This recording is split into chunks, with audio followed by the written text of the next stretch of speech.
ఎందుకు విడిపోవాలి, ఎందుకు పడిపోవాలి, ఎందుకు విడిపోవాలి, ఎందుకు పడిపోవాలి. ఇన్నాళ్ళు కలసిమెలసి తెలుగులంతా జీవించి ఇప్పుడెందుకు విడిపోవాలి, ఇప్పుడెందుకు విడిపోవాలి, ఎందుకు విడిపోవాలి, ఎందుకు పడిపోవాలి, ఎందుకు విడిపోవాలి, ఎందుకు పడిపోవాలి. ఇన్నాళ్ళు కలసిమెలిసి తెలుగులంతా జీవించి ఇప్పుడెందుకు విడిపోవాలి, ఇప్పుడెందుకు విడిపోవాలి, ఎందుకు విడిపోవాలి, ఎందుకు పడిపోవాలి. శ్రీశైలం మల్లేశుడు, దాక్షారం భీమేశుడు, కాళహస్తి కాళేశుడు, కాచేటి మేలరా.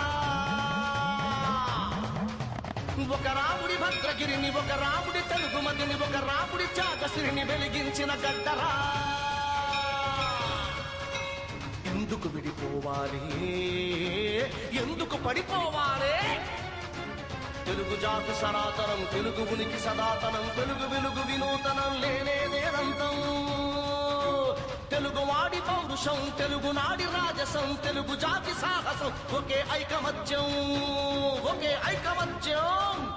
ఎందుకు విడిపోవాలి, ఎందుకు పడిపోవాలి, ఎందుకు విడిపోవాలి, తెలుగులెందుకు పడిపోవాలి.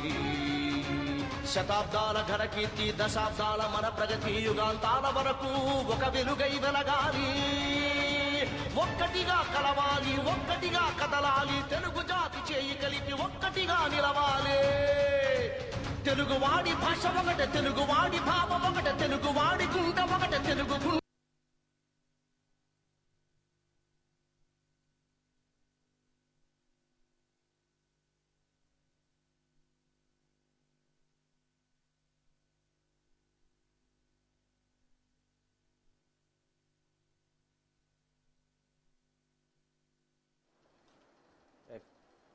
జై సమైక్యాంధ్ర, జై సమైక్యాంధ్ర. గోదావరి తీరంలో సమైక్యగళం కార్యక్రమానికి స్వాగతం. ఈ రోజు చర్చా కార్యక్రమానికి మనకి రాజమండ్రికి చెందిన లయన్స్ క్లబ్ సభ్యులంతా కూడా ఇక్కడ విచ్చేశారు. వీరందరికీ స్వాగతం పలుకుతూ ఛానల్ తరపున ముందుగా ఈ కార్యక్రమంలో పాల్గొంటున్న వక్తల్ని పరిచయం చేద్దాం. లయన్ డాక్టర్ ఫణి కృష్ణకాంత్ గారు, global leadership team leader, Lions club Rajahmundry సాంస్కృతిక విభాగంలో ఆయన వచ్చేస్తున్నారు. లయన్స్ పి కోదండరామ్ గారు, అధ్యక్షులు Lions club Rajahmundry rainbow. Lion K Srinath గారు, secretary Lions club Rajahmundry rainbow. Lion Chenna Ramakrishna Sarojarao గారు, district chairman Lions club Rajahmundry. Lion CH Srinivas గారు, లయన్స్ క్లబ్ రాజమండ్రి రెయిన్బో. వీరు ఈ కార్యక్రమంలో పాల్గొంటున్నారు. ముందుగా మనం ఫణి కృష్ణకాంత్ గారి దగ్గర నుంచి వద్దాం. కృష్ణకాంత్ గారి దగ్గరికి వెళ్లే ముందు ఒకసారి కేసీఆర్ ఈరోజు తాజాగా ఇందాక ఒక గంట క్రితం జరిగిన లైవ్లో, అంటే టీఆర్ఎస్ పాలిట్ బ్యూరో సమావేశం అనంతరం కూడా ఆయన హైదరాబాద్ మీద కొన్ని కామెంట్స్ చేయడం జరిగింది. అదేవిధంగా రాష్ట్రంలో జరుగుతున్న పరిణామాల మీద కొన్ని కామెంట్స్ చేశారు, కీలకమైన కామెంట్స్. ఆ కామెంట్స్ చూసిన తర్వాత దాని మీద ఆయన ఏమంటారని ఒకసారి చూద్దాం. 29వ తేదీ జరగనున్నటువంటి నిజాం కాలేజీ గ్రౌండ్ లో జరగనున్నటువంటి జేఏసీ ఇచ్చిన కార్యక్రమం ఏదైతే సకల జనబేరి కార్యక్రమం ఉందో, దానికి తెలంగాణ రాష్ట్ర సమితి పక్షాన్నే పెద్ద ఎత్తున 1,00,000 పైచిలకు జనం తరలి రావాలని చెప్పి సమావేశంలో నిర్ణయం తీసుకోవడం జరిగింది. అందుకు ఒక 10 మంది ఇన్ఛార్జీలను కూడా జిల్లాల వారీగా నియమించడం జరిగింది. ఏ విధంగా ఆన్ టైం రావాలనో, ఏ పద్ధతిలో కదిలి రావాలనో నాయకులకు, ఇన్ఛార్జీలకు అందరికి కూడా జిల్లా అధ్యక్షులు కూడా పార్టిసిపేట్ అయ్యారు. ఈరోజు వాళ్ళందరికీ సూచనలు కూడా ఇవ్వడం జరిగింది. చాలా కీలకమైన తరుణంలో జరుగుతున్నటువంటి అతి ముఖ్యమైన సమావేశం కాబట్టి అందరూ కూడా కదిలి రావాలని చెప్పి పిలిపివ్వడం జరిగింది. ఒకటి. రెండవది, ఈ విలేకరుల సమావేశం ద్వారా కూడా నేను తెలంగాణ వాదులకు, తెలంగాణ బిడ్డలకు, తెలంగాణ ప్రజలకు, ముఖ్యంగా తెలంగాణ ఉద్యోగ ఉపాధ్యాయ మేధావి వర్గాలకు కూడా పిలుపునిస్తా ఉన్నాను. ఇది చాలా కీలకమైన తరుణంలో జరుగుతున్న సమావేశం కాబట్టి పెద్ద ఎత్తున కుటుంబ సభ్యులతో సహా సమావేశానికి వచ్చి ఈ సమావేశాన్ని పెద్ద ఎత్తున విజయవంతం చేయాల్సిందిగా తెలంగాణ ప్రజలందరూ కూడా ఈ సందర్భంగా నేను అప్పీల్ చేస్తా ఉన్నాను. పోతే ఈ సందర్భంలో ఇంకొక విషయం కూడా చెప్పాల్సినటువంటి అవసరం ఉంది. ఇంకా కొన్ని విషయాలు చూస్తున్నప్పుడు సంతోషంతో పాటు బాధ కూడా కలుగుతూ ఉంటుంది. హైదరాబాద్కు కేంద్ర ప్రభుత్వంలో ఉండేటువంటి CCEA cabinet committee on economic affairs ITIR అనేటువంటి ఒక భారీ ప్రాజెక్టు ఇక్కడ ఏర్పాటు చేయాలని చెప్పి నిర్ణయాన్ని ప్రకటించింది. ఇది ఏదో కేంద్ర ప్రభుత్వం కొత్తగా ఈ రోజు ఆలోచన చేసి ఇచ్చినటువంటిది కాదు. వాస్తవానికి గత 4-5 సంవత్సరాల నుంచి భారతదేశం నుంచి సాఫ్ట్వేర్ ఎగుమతులు పెంచడానికి, అట్లనే ప్రస్తుతం ఇక్కడ తయారీలో లేనటువంటి హార్డ్వేర్ పార్క్ కూడా ఏర్పాటు చేయడానికి మంచి ప్లేస్ కావాలని చెప్పి గవర్నమెంట్ ఆఫ్ ఇండియా ఆలోచిస్తూ ఉంది. దానిలో భాగంగా world CEOs organization, world CEOs అంటే ప్రపంచ చీఫ్ ఎగ్జిక్యూటివ్ ఆఫీసర్స్ ఆర్గనైజేషన్ ఏదైతే ఉందో దాన్ని వరల్డ్ సిఇఓస్ ఆర్గనైజేషన్ అంటారు. వాళ్ళు గతంలోనే దాదాపు 6-8 సంవత్సరాల క్రితమే హైదరాబాదు మొత్తం గ్లోబులోనే పెట్టుబడులు పెట్టడానికి, ముఖ్యంగా ఐటీ రంగంలో పెట్టుబడులు పెట్టడానికి ప్రపంచంలోనే ఇది second best destination, second safest best destination అని చెప్పి వరల్డ్ సిఇఓస్ సంఘం సిఫార్సులు చేయడం జరిగింది. 2 సంవత్సరాల క్రితమే కేంద్ర ప్రభుత్వం దీనికి సంబంధించి ఒక ఎక్స్పర్ట్స్ కమిటీని అపాయింట్ కూడా చేయడం జరిగింది. ఇండియాలో ఏది అనువైన స్థలం, ఇది ఎక్కడ లొకేట్ చేస్తే బాగుంటుందని చెప్పి కమిటీని ఏర్పాటు చేయడం జరిగింది. వాస్తవంగా చెప్పాలంటే భారతదేశంలో దీని గురించి జరిగిన పోటీ అంతా ఇంత కాదు. ముఖ్యంగా ప్రస్తుత గుజరాత్ ముఖ్యమంత్రి నరేంద్ర మోడీ చాలా సుప్రసిద్ధమైనటువంటి లాబీయిస్టులను ఇంటర్నేషనల్ లెవెల్లో 80 నుంచి 100 మంది లాబీయిస్టులను ఎంగేజ్ చేసి ఈ ఐటీఈస్ పెట్టేటువంటి వాళ్ళని ఎవరైతే ఉన్నారో వాళ్ళను, ఐటీ కంపెనీల వాళ్ళను, అంటే ఐటీ దిగ్గజాలను, ప్రపంచవ్యాప్తంగా ఉండే వాళ్ళను ఇన్ఫ్లుయెన్స్ చేసి అది గుజరాత్కు తీసుకొని పోవాలని చెప్పి ఆయన చాలా తీవ్ర ప్రయత్నాలు కూడా చేసిండ్రు. Welcome back sir. కృష్ణకాంత్ గారు, జరుగుతున్న పరిణామాలు మీరు ఒకసారి గమనిస్తే కనుక ఆయన క్లియర్గా చెప్పడం, ఐటీ హబ్ కింద హైదరాబాద్ను ప్రకటించాక ఇప్పుడు హైదరాబాద్ ప్రాముఖ్యం దేశవ్యాప్తంగా చాలా ప్రాముఖ్యం పెరిగింది. ఈ నేపథ్యంలో రాష్ట్ర విభజన జరిగితే మన యువత ఏ విధంగా నష్టపోయే అవకాశం ఉంటుంది? మీ ఆందోళన ఏ విధంగా ఉంది? అసలు ముందుగా ఈ హైదరాబాద్ విభజన చేయాలి, తెలంగాణ విభజన చేయాలి అనేది దానికి కేసీఆర్ ఎంతవరకు సమంజసం, అతను ఎవరు అసలు ఆ విధంగా చెప్పడానికి? ఎందుకంటే దీనికి ఒక చిన్న ఎగ్జాంపుల్ చెప్తున్నాను. మా ఫ్రెండ్ ఒక అతను గుంటూరులో చదువుకుని ఫేమస్ డాక్టర్, హీజ్ ఇన్ ఇప్పుడు యుఎస్ఏలో ఒక్లామా యూనివర్సిటీలో అక్కడ వర్క్ చేస్తున్నాడు. అతను చెప్పిన విషయం ఏంటంటే 1996-95 మేము చదువుకునే రోజుల్లో గుంటూరు ఎలా ఉందో ఇప్పుడు కూడా గుంటూరు అలాగే ఉంది. గుంటూరు నుంచి పలువురు ప్రముఖ వైద్యులు అమెరికాలో స్థిరపడి ఉన్నారు. వారందరూ కూడా ఇంత కొంత ఇచ్చేస్తూ ఇండియాలో కొంత పెట్టుబడులు వాళ్ళు పెట్టడం జరిగింది. ఆ పెట్టుబడులు కూడా అతను చెప్తూ ఇది మనం చేసుకున్న దుస్థితి అని చెప్పడం జరిగింది. ఆ పెట్టుబడులన్నీ కూడా హైదరాబాద్లో పెట్టారు. సో 95లో గుంటూరు ఎలా ఉందో ఇప్పుడు గుంటూరు అలాగే ఉంది.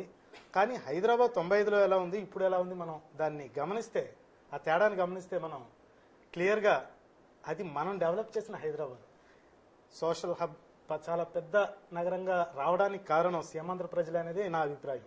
నా అభిప్రాయం కాదు, ఏకంగా ప్రతి సీమాంధ్ర వాసులకి, అది తెలంగాణ వాళ్ళకి కూడా తెలుసు. అది పూర్తిగా మన నుంచి మనం తయారు చేసుకున్న హైదరాబాద్. దాన్ని మన నుంచి వెడగొట్టడం అనేది ఎంతవరకు కూడా సమంజసం కాదనేది నా అభిప్రాయం. ఇంకా కొన్ని విషయాలు మనం పరిశీలించి చూస్తే, ఇప్పుడు యాజ్ ఎ డాక్టర్గా మేము చాలా కేసు హైదరాబాద్ పంపిస్తూ ఉంటాం. కిమ్స్ కానీ, నిమ్స్ కానీ, యశోద, మెడ్విన్, అపోలో అన్నీ కూడా మేము డెవలప్ చేసుకున్నాం. హైదరాబాద్ హాస్పిటల్స్ అన్నీ కూడా అదే రాజమండ్రిలో డెవలప్ చేసుకుంటే ఇంకా బాగుండేది. అది ముందుగా గత 15 ఏళ్ళు 20 ఏళ్ల నుంచి కూడా వైద్య రంగంలో సరికొత్త ప్రక్రియలన్నీ కూడా హైదరాబాద్లో చేపట్టడం, రాజధాని కావడంతో బేసిక్గా మరి అదే అలా జరిగింది.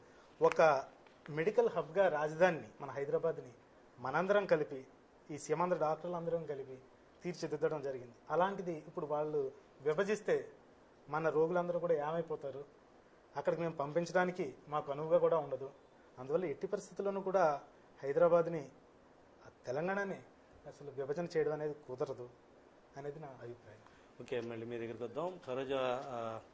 సరోజారావు గారి దగ్గరికి వెళ్లే ముందు కేసీఆర్ ఇంకా దీని మీద చెప్పిన విశ్లేషణకు సంబంధించి ఒక క్లిప్ చూసిన తర్వాత మళ్ళీ ఆయన దగ్గర అనే ఉద్దేశంతో ఆ వరల్డ్ సిఇఓస్ ఆర్గనైజేషన్ ఈ ఐటీ సెక్టర్ లో ఉండే ఐటీ దిగ్గజాలు, ప్రపంచవ్యాప్తంగా ఉండే దిగ్గజాలు ఎవరైతున్నారో వాళ్ళు ప్రివేర్ అయిన గవర్నమెంట్ ఆఫ్ ఇండియా మీద మాకు బెస్ట్ ప్లేస్ హైదరాబాద్ ఎందుకోసం అంటే ఇక్కడ ఉన్నటువంటి అడ్వాంటేజెస్ ఉన్నాయి. ఇక్కడ 3-4 అడ్వాంటేజ్ చాలా పెద్దవి ఉన్నాయి. అడ్వాంటేజ్ నెంబర్ 1 ఇక్కడ భూముల లభ్యత. Advantage number 2 excellent climatic conditions, అంటే ఎక్స్ట్రీమ్ వెదర్ కండిషన్స్ ఉండే ఇక్కడ. అతి చలో అతి ఎండనో అట్లా ఉండదు ఇక్కడ. సమశీతోష్ణ వాతావరణ మండలం. ఇంకా దాన్ని మించి ఐటీ వాళ్ళకి కావాల్సిన మరో పెద్ద అడ్వాంటేజ్ ఏంటంటే సెస్మలాజికల్ అడ్వాంటేజ్. ఇది డక్కన్ ప్లేటో, ఇది ఇక్కడ భూకంపాలు రావు. సెస్మలాజికల్ అడ్వాంటేజ్ అంటారు దాన్ని. ఆ అడ్వాంటేజ్ చాలా పెద్దగా ఉంది ఇక్కడ.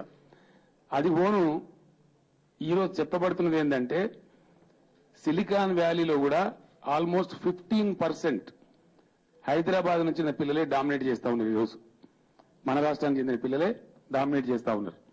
కాబట్టి ఆ వర్క్ ఫోర్స్ అవైలబిలిటీ, హైదరాబాద్ లో ఉన్నటువంటి వర్క్ ఫోర్స్ అవైలబిలిటీ కూడా ఉంది. కాబట్టి భూములు ఉన్నాయి, మంచి క్లైమేటిక్ కండిషన్ ఉంది, అఫెక్షనేట్ సొసైటీ ఉంది, పెద్ద నగరం ఉంది, అంతర్జాతీయ విమానాశ్రయం ఉంది, వర్క్ ఫోర్స్ అందుబాటులో ఉంది, చాలా చక్కటి క్లైమేటిక్ కండిషన్స్ ఉన్నాయి. వీటన్నిటి దృష్ట్యా ఎవరి ప్రమేయం లేకుండా, ఏ రాజకీయ నాయకుని ప్రమేయం లేదు దీనిలో. వాస్తవంగా చెప్పానంటే ఎవరి ప్రయత్నం కూడా కాదు ఇది. To be frank, it is one and only advantage of Hyderabad. Hyderabad లో ఉన్నటువంటి టెక్నాలజికల్ అడ్వాంటేజ్, భౌగోళిక పరిస్థితులు, ఇక్కడ ఉండబోయే వాతావరణ సమతుల్యత పరిస్థితులు దీనికి దోహదపడ్డాయి. తద్వారా ఇక్కడ పెట్టాలని చెప్పి దీన్ని మొన్న గవర్నమెంట్ ఆఫ్ ఇండియా డిసైడ్ తీసుకుంటే దీనిలో వచ్చేది ఏంటంటే, ఇప్పుడు మీరు చాలా సార్లు వింటుంటారు సిలికాన్ వ్యాలీ అని చెప్పి. అమెరికాలో సిలికాన్ వ్యాలీ ఉంటుంది. అమెరికాలో ఉంది తప్ప అది యూరోప్ లో కూడా ఇంకెక్కడ లేదు. లండన్ లో లేదు, ఇంకో చోట లేదు, ఇంకో చోట ఎక్కడ లేదు. దాని తర్వాత ఇండియాలో ఉన్నటువంటి ప్లేసెస్ కేవలం 3 ఉన్నాయి. ఒకటి హైదరాబాద్, రెండవది బెంగళూరు, మూడవది పూణే. ఈ 3 చోట్లనే ఐటీ అనేది బాగా ఫ్లరిష్ అయింది. ఇప్పుడు రాష్ట్రంలో మనం ఆల్రెడీ హైదరాబాద్ నుంచి, రాష్ట్రం అంటే ఓన్లీ హైదరాబాదే, అరౌండ్ హైదరాబాద్ 65,000 కోట్ల రూపాయల విలువైనటువంటి సాఫ్ట్వేర్ ఎక్స్పోర్ట్ చేస్తా ఉన్నాం. Every year 65,000 crores worth software ను ఎక్స్పోర్ట్ చేస్తా ఉన్నాం. గవర్నమెంట్ ఆఫ్ ఇండియా కూడా ఈ డెసిషన్ ఎందుకు తీసుకుంటుందంటే, గవర్నమెంట్ ఆఫ్ ఇండియాకు అతి అవసరమైన విషయం ఏంటంటే ఫారిన్ ఎక్స్చేంజ్ వస్తుంది. ఎంత సాఫ్ట్వేర్ ఇక్కడ నుంచి ఎక్స్పోర్ట్ అయితే, ఎంత హార్డ్వేర్ ఇక్కడ నుంచి ఎక్స్పోర్ట్ అయితే గవర్నమెంట్ ఆఫ్ ఇండియాకు చెప్పతరంగానంత కొన్ని వేల కోట్లలో, లక్షల కోట్లలో విదేశీ మారక ద్రవ్యం అంటే ఫారిన్ ఎక్స్చేంజ్ అందుబాటులోకి వస్తుంది. కాబట్టి ఎక్కడ పెడితే బాగా అడ్వాంటేజ్ దేశానికి ఉంటుందో అట్లా ఆలోచించి పెట్టేది తప్ప ఇదో పైరవీలు చేస్తానో, ఎవరో తిప్పల పడతానో, ఎవరో పైరవీలు చేస్తే రాదు. ఇది అటువంటిది కాదు. దీన్ని నేను ఎందుకు బాధపడుతున్నా అంటే, జయప్రకాష్ నారాయణ లాంటి రిటైర్డ్ ఐఏఎస్ ఆఫీసర్ అనే మేధావి అని ప్రకటించుకుంటాడు. ఆయన కూడా హైదరాబాద్ లో ఎందుకు పెడుతున్నారు అని మాట్లాడతారు. ఇంతకన్నా సిగ్గుచేయడం ఇంకోటి ఉండదు. నిన్న మొన్నటి దాకా తెలుగు వాళ్ళం కథ కార్ఖానా పెద్ద ఉపన్యాసాలు చెప్పిన వాళ్ళు ఇలా జయప్రకాష్ నారాయణ లాంటి వ్యక్తి కూడా సంకుచితంగా మళ్లీ హైదరాబాద్ లో కేంద్రీకరిస్తురా అని మాట్లాడతారు. వైజాగ్ ను మర్చిపోయినరా అని ఇంకోటి మాట్లాడతారు. వైజాగ్ లో పెట్టమని కాలు పట్టుకునేవాడు పెట్టారా? కారణం ఏంటంటే హ్యూమిడిటీ, అది సీ సైడ్ ఉంటుంది, అక్కడ డిసడ్వాంటేజెస్ ఉంటాయి. దీనికి కావాల్సిన ఇవన్నీ కావాలా, ఇవన్నీ వనరులు ఎక్కడైతే ఉంటాయో అక్కడ పెడతారు. మొత్తం మీద వెరసి దేశం మొత్తానికి బెనిఫిట్ అయ్యేది ఆలోచిస్తారు తప్ప ఇది ఒక దగ్గర కోసం ఆలోచించేది కాదు. దీంట్లో ఇన్వెస్ట్మెంట్స్ ఏంటంటే 2.19 లక్షల కోట్లతో దీన్ని ఎస్టాబ్లిష్ చేయాలనేది ఆలోచన. దీనిలో 2 ఉంటాయి. 2 ఏంటి? IT sector, ITE sector, ITES అంటే ఐటీ ఎనేబుల్డ్ సర్వీసెస్ సెక్టర్ ను ఐటీ సెక్టర్. ఈ 2 ఒక భాగం. రెండవది హార్డ్వేర్ అంటే ఎలక్ట్రానిక్, ఇండస్ట్రియల్, అవన్నీ మ్యానుఫ్యాక్చరింగ్ యూనిట్స్ ఉంటాయి. అయితే ఇప్పుడు ఎట్లుంది, చాలా ప్రతిష్టాత్మకంగా ఉన్నది మన అమెరికాలో ఉన్న సిలికాన్ వ్యాలీ. అది ఓన్లీ సాఫ్ట్వేర్ తయారు చేసే ఏరియా, అది ఓన్లీ ఐటీ వరకే ఉంటుంది. అక్కడ ఇండస్ట్రీస్ లేవు. బట్ షాంఘై అనే ప్లేస్ లో, షాంఘై కాదు షెంజన్, చైనాలోనే ఇంకో సిటీ షాంఘై సిటీ. మనం షాంఘై అంటే జనరల్ షాంఘై అనుకుంటాం. షాంజన్ అనేటువంటి ఒక ప్లేస్ లో చాలా పెద్ద ఏరియాలో చాలా ప్రెస్టీజియస్ గా ఇంటర్నేషనల్ ఫేమస్ ఉండేటువంటి హార్డ్వేర్ యూనిట్ అక్కడ ఉంది. దీనిలో ఏంది మనకు హైదరాబాద్ అంటే అమెరికాలో ఉన్న సిలికాన్ వ్యాలీ, చైనాలో ఉన్నటువంటి షాంజన్ ఏదైతే ఉందో రెండు కలిపి ఇక్కడ వస్తున్నాయి. ఇక్కడ బోత్ ఆర్ కమింగ్ హియర్. అంత పెద్ద ఇండస్ట్రీ ఇది. Over a period of 25 years. దీని ఫైనల్ షేప్ ఎప్పుడు వస్తుందంటే ఇప్పుడు మొదలుపెట్టి 25 సంవత్సరాలు పూర్తయ్యే నాటికి దీని ఎస్టిమేట్స్ ఏంటంటే దీనికి దాదాపు 60-65 లక్షల మందికి జాబ్ ఆపర్చునిటీ రావాలే వస్తుంది అనేటువంటిది ఉంటుంది. అయితే సరే వాళ్ళు చాలా చెప్పి 56, 15, 71,000 చెప్పిన వాళ్ళు అది అసెస్మెంట్ ఓన్లీ. అది ఇండైరెక్ట్ ఉంటుంది, డైరెక్ట్ ఉంటుంది. అంటే ఒక 15 లక్షల వరకు డైరెక్ట్ ఎంప్లాయ్మెంట్ వస్తుంది. ఇండైరెక్ట్ ఎంప్లాయ్మెంట్ ఇంకొక 50-55 లక్షలకు వస్తుంది అనేది నిపుణులు, ఆ రంగంలో ఉండే నిపుణులు, ఎక్స్పర్ట్స్ వేసినటువంటి ఎస్టిమేట్. అంత ప్రెస్టీజియస్ ప్రాజెక్ట్ ఇది. అది ఎప్పుడు సాధ్యమవుతుంది? రేపు తెలంగాణ రాష్ట్రంలో తెలంగాణ ప్రభుత్వం కూడా అంత సమర్థమైన నాయకత్వం, దీన్ని ఫెసిలిటేటర్ కావాలి, దీన్ని ఫెసిలిటేట్ చేసే గవర్నమెంట్ కావాలి, అంత డైనమిక్ గవర్నమెంట్ ఉండాలి, అంత ఫోర్ సైట్ ఫ్యూచర్ దృష్టి పెట్టేటువంటి గవర్నమెంట్ ఉండాలి. కాబట్టి అట్లా జరగాలి. మన దగ్గర ఏం జరిగింది గతంలో మనం చాలా చూసినాం.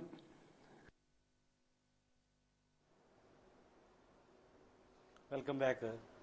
చెన్న రామకృష్ణ సరోజరావు గారు, మీరు చూడండి ఇప్పుడు కేసీఆర్ అన్న కామెంట్స్ని బట్టి కేసీఆర్ అంటే డైనమిక్ లీడర్షిప్ నాయకత్వంలో తెలంగాణలో నిజంగా ఇలాంటి 60 లక్షల మంది ఉపాధి కలిగే 20 ఏళ్ళు 25 ఏళ్ళలో ఉపాధి కలిగే ఇలాంటి ప్రాజెక్టు రావడం వల్ల కేసీఆర్ లాంటి వ్యక్తుల చేతుల్లో పడితే హైదరాబాద్ పరిస్థితి ఏంటి? ఒకటి, ఇది కుటుంబ పార్టీగా వాళ్ళ మధ్యలోనే నడుగుతూ ఉంటుంది. మీరేమని భావిస్తున్నారు? జరుగుతున్న పరిణామాలను ఏ విధంగా విశ్లేషిస్తారు? ఆయన కేసీఆర్ గారు చెప్పినట్టు ఆయన ఈరోజు అక్కడ పరిస్థితి ఎందుకు చెప్పగలుగుతున్నారన్నది మనం ఒక 30 సంవత్సరాల వెనక్కి నుంచి మనం ఒక విషయం మాట్లాడుకున్నట్లయితే 30 సంవత్సరాలు 25 సంవత్సరాలు 30 సంవత్సరాల క్రితం జై ఆంధ్ర అనే ఉద్యమం మనకు వచ్చింది. జై ఆంధ్ర ఉద్యమం వచ్చినప్పుడు హైదరాబాద్ ఇంత డెవలప్ కాలేదు. మనకు మనం డెవలప్ అవుదామని చెప్పేసి ఆ రోజుల్లోనూ వైజాగ్ నుంచి కానీ మొత్తం జయేంద్ర చివరి పొజిషన్ విడిపోయే పొజిషన్ దాకా వచ్చేసరికి వాళ్ళు ఒప్పుకోలేదు. తెలంగాణ ప్రజలు మేము విడిపోవడానికి ససేమరా అని చెప్పేసి అన్నారు. ఎందుకంటే ఈ తెలుగు వాళ్ళని ఈ యొక్క వీళ్ళని కానీ మనం విడిచిపెట్టేస్తే డెవలప్ అవ్వం అనేది వాళ్ళకి పూర్తిగా తెలుసు. ఈ మైండ్ ఇంకొక చిన్న సబ్లైన్లోకి వెళ్తున్నాం. నిజంగా తెలంగాణ ప్రజలు చాలా మంచి వాళ్ళు, నమ్మకస్తులు. స్నేహానికి వాళ్ళు ప్రాణం పోస్తారు, మంచితనానికి ప్రాణం పోస్తారు. నవాబుల్ కాలం నుంచే కూడాను ఒక రకంగా వాళ్ళు చెప్పినట్టు విని నవాబులతో సైతం ఈ యొక్క వీళ్ళు చేత అనేక రకాలుగా అంటే అది బానిసలుగా కానివ్వండి, ఇంకోటి కానివ్వండి, ఇంకోటి కానివ్వండి చేయించుకునేవారు. ఎడ్యుకేషన్ డెవలప్ చేసేవారు కాదు. 4 జిల్లాలకు ఒక హై స్కూల్ పెట్టేవారు అనమాట. అంటే వీళ్ళకి ఎడ్యుకేషన్ డెవలప్ అయితే ఎక్కడ వీళ్ళు మన పై స్థాయికి వెళ్ళిపోతారని చెప్పేసి తెలంగాణ ప్రజల్ని ఆ రకంగా అనగదీసేవారు. ఇవన్నీ కూడా పెద్దవాళ్ళకి తెలుసు. జై ఆంధ్ర అని విడిపోయే టైంకి వాళ్ళు ఏంటంటే రాజకీయంగా కానివ్వండి, మరో విధంగా కానివ్వండి విడిపోవడానికి వీలేదు, కలిసి ఉండాలని అని చెప్పేసి అన్నారు. 30 సంవత్సరాల క్రితం కలిసి ఉండాలన్న దాని మీద అందరూ అనుకున్నారు. మన సొంతింట్లోనూ ఇవాళ మట్టి తోలుకుంటాం, రేపొద్దున సిమెంట్ తోలుకుంటాం, లేకపోతే ఒక విధంగా ఏంటంటే మనం బంగారు పిటికలతో కూడా కట్టించుకోవడానికి ఆ మానవ ప్రయత్నంలో మన ఇల్లు మనకి గట్టిగా సౌందర్యంగా ఉండాలని చెప్పేసి ఎవరి మట్టుకు అలా ఆకాంక్షిస్తూ ఉంటాం. మన ఆంధ్రప్రదేశ్కి ఇంకా రాజధాని ఏర్పడింది, రాజధాని అదే కాబట్టి ఇంకా మన రాజధాని మనం డెవలప్ చేసుకుందాం అనే ఉద్దేశంతో ఎవరికి కూడా ఇంక దీన్ని ఎవరు వెడగొట్టలేరు అనే నియమాంశలో దాన్ని అందరూ కలిసి ఆంధ్ర ప్రజలు కల్మషం లేకుండా దాని మీద పెట్టుబడి పెట్టి అనేక రకాలుగా దాన్ని డెవలప్ చేశారు. ఇవాళ ఆయన చెప్తున్నారు విమానాశ్రయం ఉందని చెప్పేసి, ఇంటర్నేషనల్ విమానాశ్రయం ఉందని చెప్పేసి. ఈరోజు హైదరాబాద్ మంది కాదు అనుకున్నట్లయితే ఆ విమానాశ్రయం రాజమండ్రిలో కట్టచ్చు. ఎందుకంటే కాకినాడ పోర్టు దగ్గరగా ఉంది, విజయవాడ దగ్గరగా ఉంది, విశాఖపట్నం దగ్గరగా ఉంది. అయితే కావాల్సినంత భూమి ఉంది ఇంటర్నేషనల్ కట్టడానికి రాజమండ్రిలో. అలాగే చాలా చోట్ల ఉన్నాయి. ఎక్కడో అక్కడ మనం ఏర్పరచుకుని ఉంటాం. విమానాశ్రయం ఏర్పరచుకున్నప్పుడు ఎవడు అబ్జెక్షన్ చేయలేదే. ఐటీలో ఇన్ని కోట్లు పెడుతున్నప్పుడు ఎప్పుడు అబ్జెక్షన్ చేయలేదే. ఎందుకు అబ్జెక్షన్ చేయలేదు? మన రాజధాని అనుకున్నాం. మనం అనుకున్నాం కాబట్టి ఇంత డెవలప్మెంట్ అయింది. భూకంపం రాదు అన్నారు. ఆంధ్రప్రదేశ్లో ఎప్పుడైనా భూకంపాలు వచ్చినాయండి? నదీ జలాలు ప్రవహిస్తున్నంతసేపు కూడా ఎక్కడ భూకంపాలు రావని నా ఉద్దేశం. రావని కాదు, నా ఉద్దేశం ప్రకారం మనం ఎప్పుడు కూడా వినలేదు ఈ ఆంధ్రప్రదేశ్లో ఎక్కడ భూకంపాలు వచ్చినాయని చెప్పేసి. తర్వాత హైదరాబాదు ఇంత డెవలప్మెంట్ అవ్వడానికి గుర్రాన్ని ఇడిచిపెట్టేస్తే ఎక్కడికైనా వెళ్ళిపోతుంది. గుర్రానికి ఒక రథం కడితే, రథం అనేది ఏర్పడితే అది వాహనం కింద ఏర్పడుతుంది. దానికి సారథి ఉంటే అది చెప్పినట్టు అంటే అది చెప్పినట్టు ఎప్పుడైతే విందో ఆ లోపలికి వచ్చి రాజు ఆనందిస్తాడనమాట. అలాగా హైదరాబాదులో రాజకీయం ఉంది. ఆ రాజకీయం ఒక్కళ్ళు చెప్తే ఇవాళ కేసీఆర్ చెప్పనివ్వండి, లేకపోతే ఏ ఒక్కళ్ళు చెప్పినా రాదు. అది మొత్తం రాజకీయ సమైక్యత. అంటే రాజకీయ పార్టీలని కష్టపడితే వచ్చింది తప్ప మామూలుగా ఏంటంటే అది ఇవాళ ఐటీ వచ్చినా లేకపోతే ఇంకోటి వచ్చి ఎన్ని కోట్లు శాంక్షన్ అయినా, ఇవాళ ఏమో మెట్రో రైలు వచ్చినా ఇవన్నీ మనం ఏర్పాటు చేసుకుని వాళ్ళకి ఇవ్వడం అనేది, వాళ్ళొక్కలా అనుభవించడం అనేది అదేంటంటే మనం ఎంతో లాస్ని పొందుతాం అనిపిస్తుంది. ఏమండి ఇలాగా ఒక ప్రతి విషయంలో కేసీ గారు చెప్పిందంతా కూడానండి 30 సంవత్సరాలు మన ఒక్క అభివృద్ధిని, అందరూ కలిసిన అభివృద్ధిని ఆయన ఏదో ఇవాళ ఒక ఎంట్రు మొక్క కింద తీసి పాడేస్తున్నాడు. ఈయన కూడా ఆంధ్రా నుంచి వెళ్ళిన వాళ్ళే. అయితే ఈ తెలివితేటలంతా ఆంధ్రా నుంచి వెళ్ళినవే. ఇవాళ మన వైఎస్ఆర్ ముఖ్యమంత్రి గారు బాబు మీకు సపరేట్ రాష్ట్రం ఇచ్చేస్తామని ఆయన ఓట్లు తీసుకుని ఆయన 9 ఏళ్ళు పడుకోబెట్టేశారు. అలాగే ఇవాళ ఈయన ఇచ్చేస్తామని చెప్పేసి చంద్రబాబు నాయుడు గారు ఇచ్చేస్తామని చెప్పేసి ఆయన నమ్మిస్తున్నారు. ఆయన నమ్మకస్తులు వాళ్ళు, తెలంగాణ ప్రజలు నమ్మకస్తులు. ఎవరే మాట వింటే ఆ మాట వింటారు. వాళ్ళకి త్యాగం చేస్తారు. ఇవాళ పాపం సోనియా గాంధీ గారు ఇష్టం అంటేనో ఓహో అయితే ఓట్లన్నీ ఆవిడకే ఇచ్చేద్దాం అనుకుంటారు. ఇలాగేంటంటే వాళ్ళ యొక్క మంచితనాన్ని ఈ రాజకీయంగా వాళ్ళు మలుపు తిప్పి ఇదంతా రాజకీయంగా చేస్తున్న ప్రాబ్లమే తప్ప మామూలు ప్రాబ్లం కాదు. కానీ మన ఆంధ్ర చేసింది వెనకాల రాజకీయం లేదు. కింద నిజంగా ప్రజాఉద్యమం కింద స్థాయి నుంచి పై స్థాయి వరకు నిజంగా ఇలాగ జరగడం అనేది ఎవరిలో ఎంత ఉందో అన్నది మనకు తెలుస్తుంది, వాళ్ళకి తెలుస్తుంది, దేశానికి తెలుస్తుంది. ఈ యొక్క తెలుగు అంటే ఏమిటా అన్నది నిజంగా ఈ తెలుగు ప్రజలు చూపెడుతున్నది ఇంత శక్తి ఉందా అన్నది నిజంగా మనసులోంచి ప్రతి ఒక్క దాంట్లోంచి ఒక విధమైన భావన, ఆ ఒక్క మన ఇదేదో అంటారు చూసారా, పులకరిస్తుంది అనమాట. భావోద్వేగాలు భావోద్వేగాలు కాదు, అది పులకరిస్తుంది అనమాట.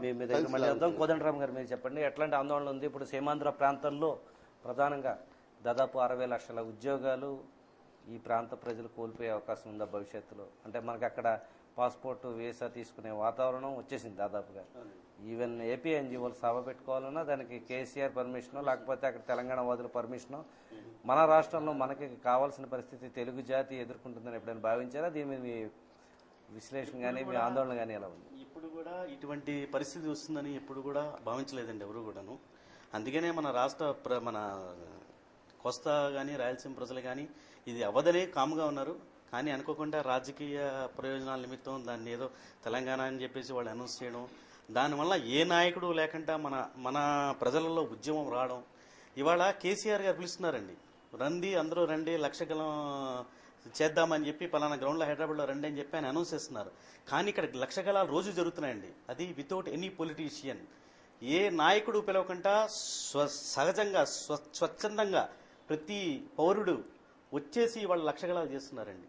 కాబట్టి దానికి ఆ ఉద్యమానికి ఎంత పవర్ ఉందో ఆలోచించండి.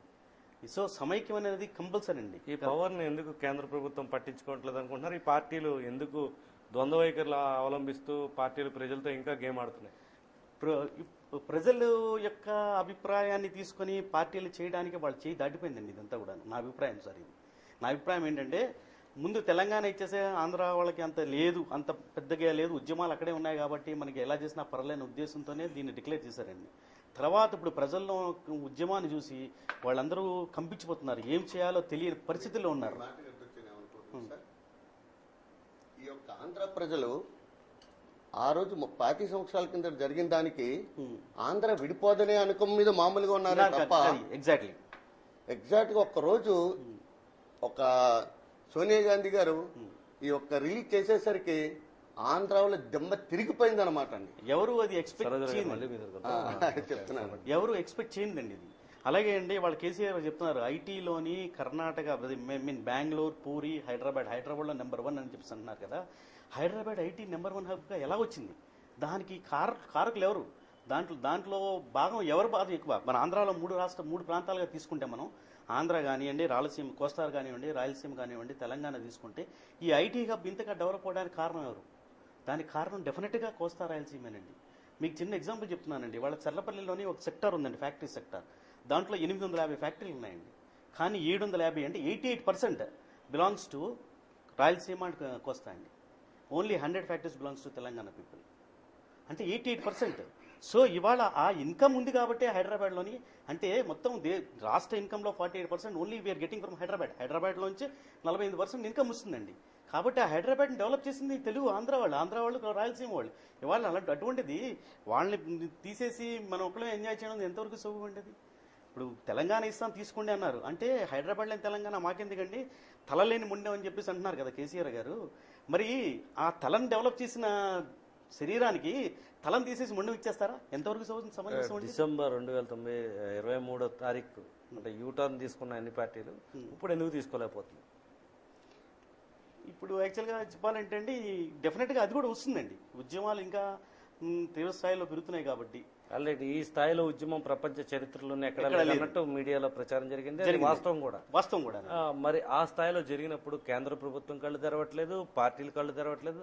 నిజంగా ఆ రోజుని డిసెంబర్ 9 ప్రకటన తర్వాత కొంత ఆర్గనైజ్డ్ గా పార్టీలన్నీ మూకుమ్మడి రాజీనామాలు, రాజకీయ సంక్షోభం సృష్టించడం ఇవన్నీ జరిగాయండి. ఇప్పుడు నిజంగా ప్రజా ఉద్యమం జరుగుతుంది, ఇప్పుడు ఎందుకు కళ్ళు తెరవట్లేదు? ఇప్పుడు కళ్ళు తెరవడానికి కారణం ఏంటంటే ఆ రోజు ఇంకా డిక్లేర్ చేయలేదు కాబట్టి యూటర్న్ తీసుకున్నారండి. వాళ్ళు డిక్లేర్ చేసేసిన తర్వాత తీసుకోవడానికి ఎటు తీసుకుంటే ఎటు వస్తుందని ఉద్దేశంతో ఉన్నారండి. కానీ డెఫినెట్గా ఈ ఉద్యమం వల్ల యూటర్న్ అనేది డెఫినెట్గా జరుగుతుందండి.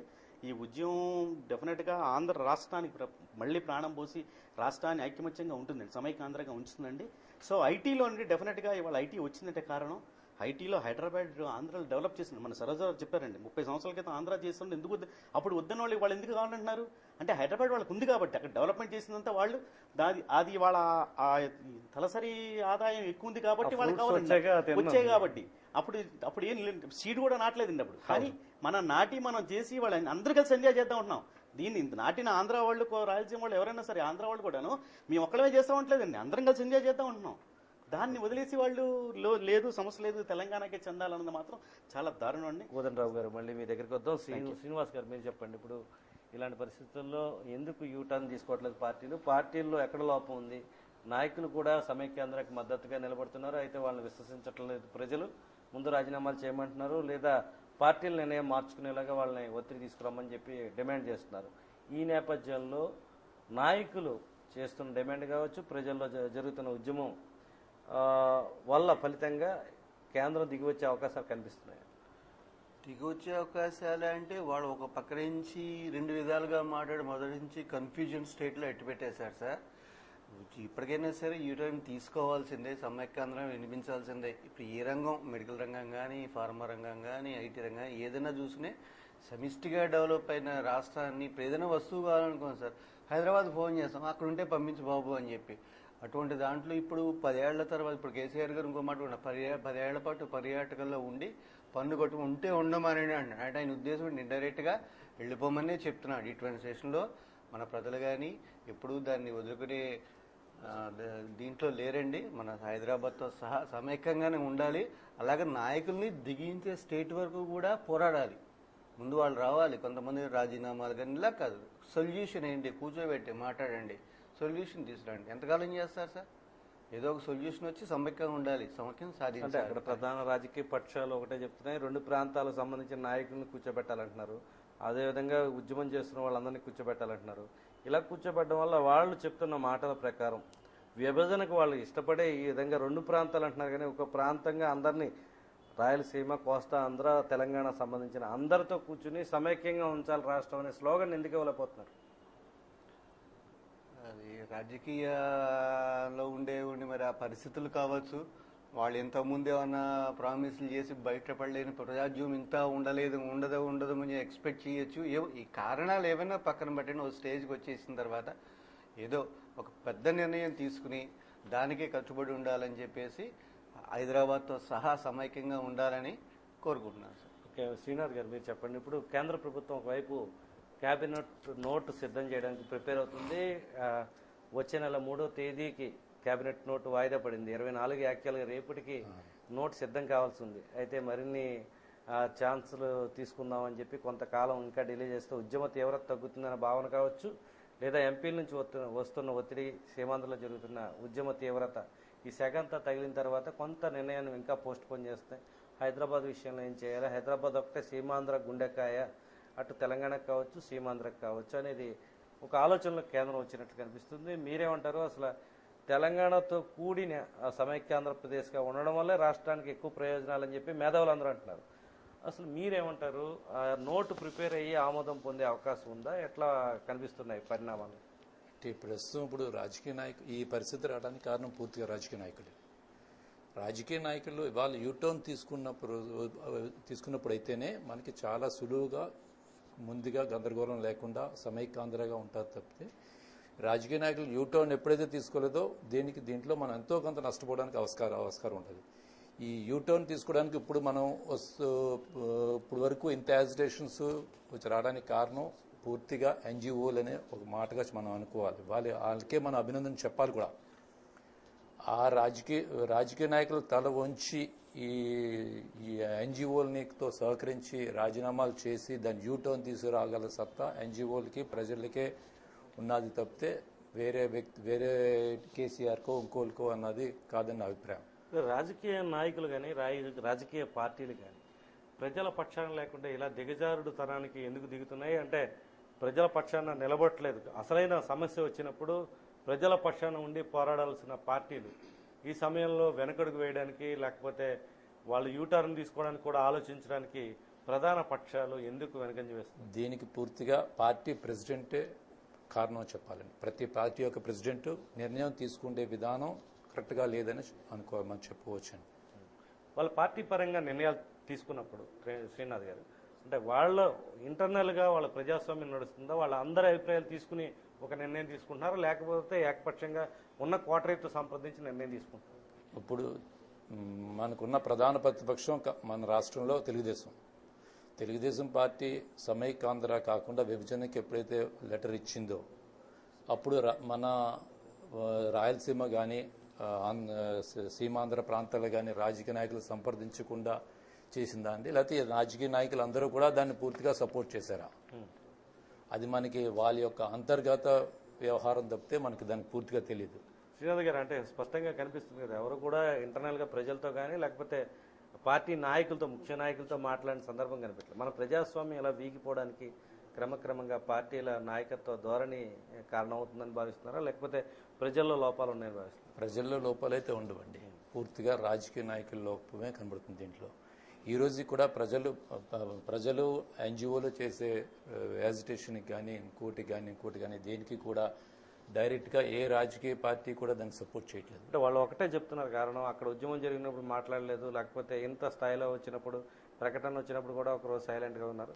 ఇదంతా ఎందుకు జరుగుతుంది? ఇప్పుడు కావాలని చేస్తున్నారు అనే ఉద్దేశంలో కేంద్ర ప్రభుత్వం ఉన్నట్లు ఆ విధంగా ఫీడ్బ్యాక్ తెలంగాణ ప్రాంత నాయకులు ఇస్తున్నారు, అన్ని పార్టీలకు సంబంధించిన వాళ్ళు. దీని మీద ఏమంటారు?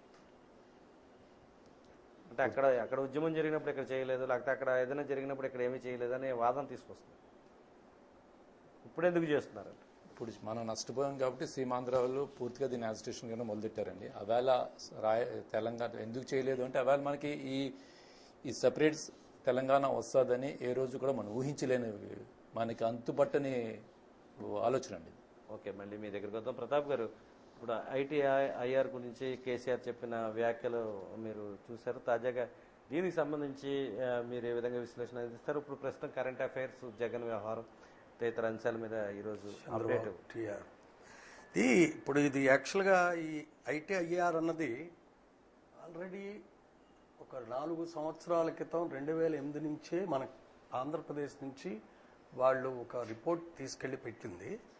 ఒక 2 సంవత్సరాలు అంతకు ముందు నుంచి కూడా ఈ హబ్ గురించి సెంట్రల్ గవర్నమెంట్ డిస్కషన్ అవుతుంది. ఇంత పెద్ద ప్రాజెక్టు హైదరాబాద్కు వస్తుందని ప్రతి ఎంపీకి కూడా తెలుసు. అయినా సరే ఈ సమయంలో ఇంత పెద్ద ప్రాజెక్టు ఉత్తరోత్తర వస్తుందని తెలిసిండు కూడా ఈ విభజనకు ఒప్పుకున్నారంటే వాళ్ళకి తెలిసి చేశారా తెలియక చేశారా అని ఆలోచించుకుంటే ఇది ఖచ్చితంగా 25 సంవత్సరాల తర్వాత కేసీఆర్ అన్నవే కాదు, అప్పుడు ఇచ్చింది కూడా 25 నుంచి 30 సంవత్సరాల తర్వాత అయ్యే ప్రాజెక్ట్ అది.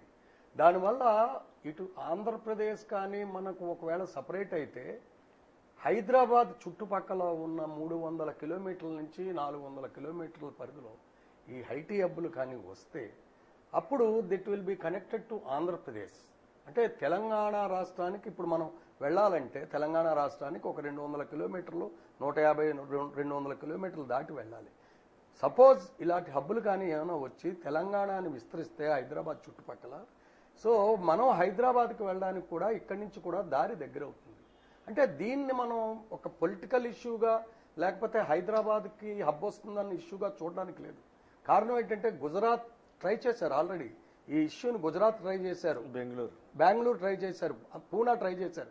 బట్ వెళ్ళలేకుండా మనకే హైదరాబాద్కే ఇచ్చారు. అంటే ఆ రోజు హైదరాబాద్ ముందు ఉన్న కాన్సన్ట్రేషను, హైదరాబాద్ చుట్టుపక్కల ఉన్న అవైలబిలిటీలు బట్టి అది తీసుకొచ్చాం. సో అది ఇండియాకు ప్రపంచానికి కావాల్సిన విధంగా వచ్చింది. సో దాన్ని ఇప్పుడు కేసీఆర్ ఎందుకు చెప్పాడు అంటే అటు హైదరాబాద్ ప్రజల్ని రెచ్చగొట్టడానికి, ఇటు సీమాంధ్ర ప్రజల్ని కించపరచడానికి. అది పొన్నాల లక్ష్మయ్య గారు మొన్న చెప్పినప్పుడు దాని గురించి తనకు పూర్తిగా తెలిసినట్టు పూర్తిగా చెప్తున్నారు.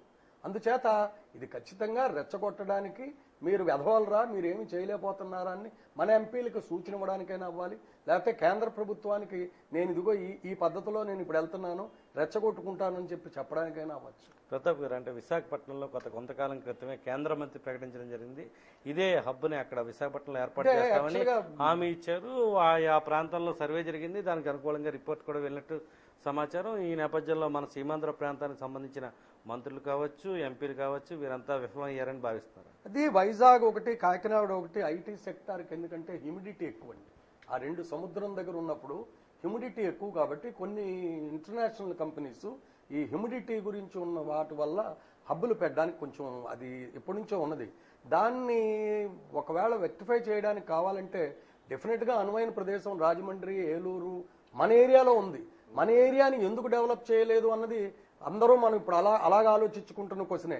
ఆ రోజు హైదరాబాద్లోనే హబ్బు పెట్టుకునే బదులు రాజమండ్రి చుట్టుపక్కల, ఎందుకంటే వాళ్ళకి కావాల్సింది ఎయిర్పోర్ట్ కావాలి, ఒక డిష్ కావాలి, ఇంటర్నెట్ సౌకర్యం కావాలి, కావాల్సిన సదుపాయాలు, మౌలిక సదుపాయాలు, వాటర్ అన్నీ ఉన్నాయి. బట్ మనకు రాలేదంటే హైదరాబాద్ మనది అని అనుకున్నాం కాబట్టి హైదరాబాద్ రాలేదు. ప్రతాప్ గారు, అంటే ఈ 60 లక్షల ఉద్యోగాలు క్రియేట్ అయ్యే ఇలాంటి మేజర్ హబ్కి సంబంధించిన ఇష్యూలో ఒకటి తీసుకొచ్చి పెట్టినా పెట్టకపోయినా రాజమండ్రిలో పెడుతున్నాం, లేకపోతే విజయవాడలో పెడుతున్నాం, విశాఖపట్నంలో పెడుతున్నాం అనే ఒక ప్రకటన కేంద్ర ప్రభుత్వం నుంచి వచ్చుంటే తెలంగాణ ఇష్యూ కొంత క్లోజ్ అయ్యే అవకాశం ఉంది కదా, వాళ్ళు మనతో కలవడానికి అంటే డెఫినెట్ గా ఇప్పుడు ఇది పొన్నాల లక్ష్మయ్య గారితో మొన్న అనిపించారంటే మేబీ హైదరాబాద్ ని ఏమైనా యూటీ చేసి హైదరాబాద్ ని వాళ్ళు ఉంచుకోవడానికి చేస్తున్నారా అన్న ఆలోచనలో కూడా మనం ఉండాలి. అంటే ఇప్పుడు తెలంగాణ ఉద్యమం అటు పెచ్చరెళ్లకుండా ఉండాలంటే ఇలా 60 లక్షల ఉద్యోగాలు భవిష్యత్తులో రాబోతున్నాయంటే అక్కడ ఉద్యమం ఎవరు చేస్తారు?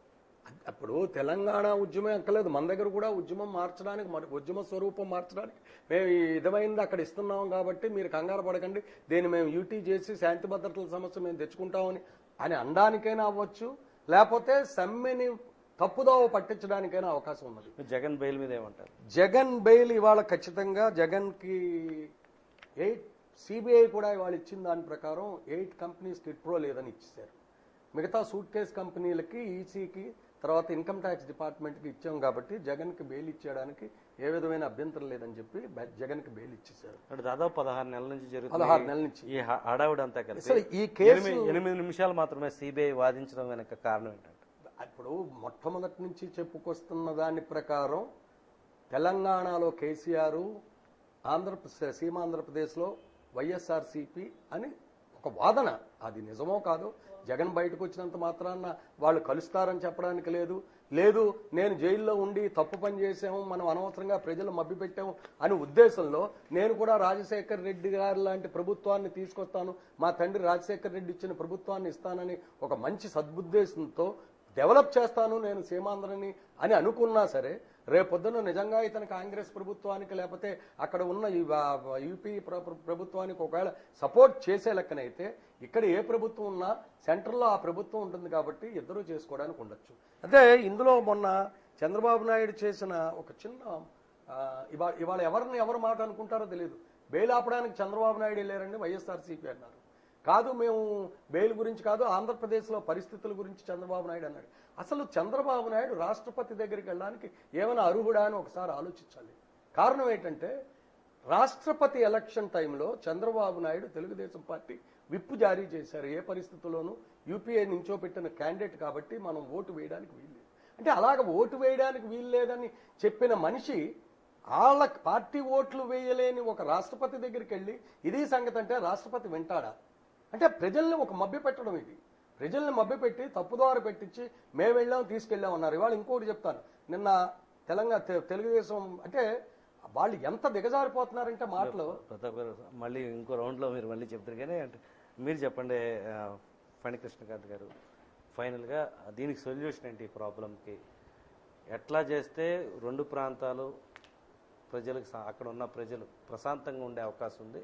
మీ దగ్గర ఏమైనా ఆలోచన ఉందా? అసలు దీనికి ఇట్లా చేయడానికి దీనికి ఒక పద్ధతులు అంటూ ఉండాలి. అసలు ముందుగా ఈ విభజన ప్రక్రియ స్టార్ట్ చేయడానికి ముందుగానే రెఫరెండం అని ఒకటి పెట్టాల్సి ఉంటుంది. ఆ రెఫరెండం పెట్టకుండా వీళ్ళు తెలంగాణ ఇచ్చేసామని చెప్పడానికి అసలు ఏ విధంగా అర్హులు?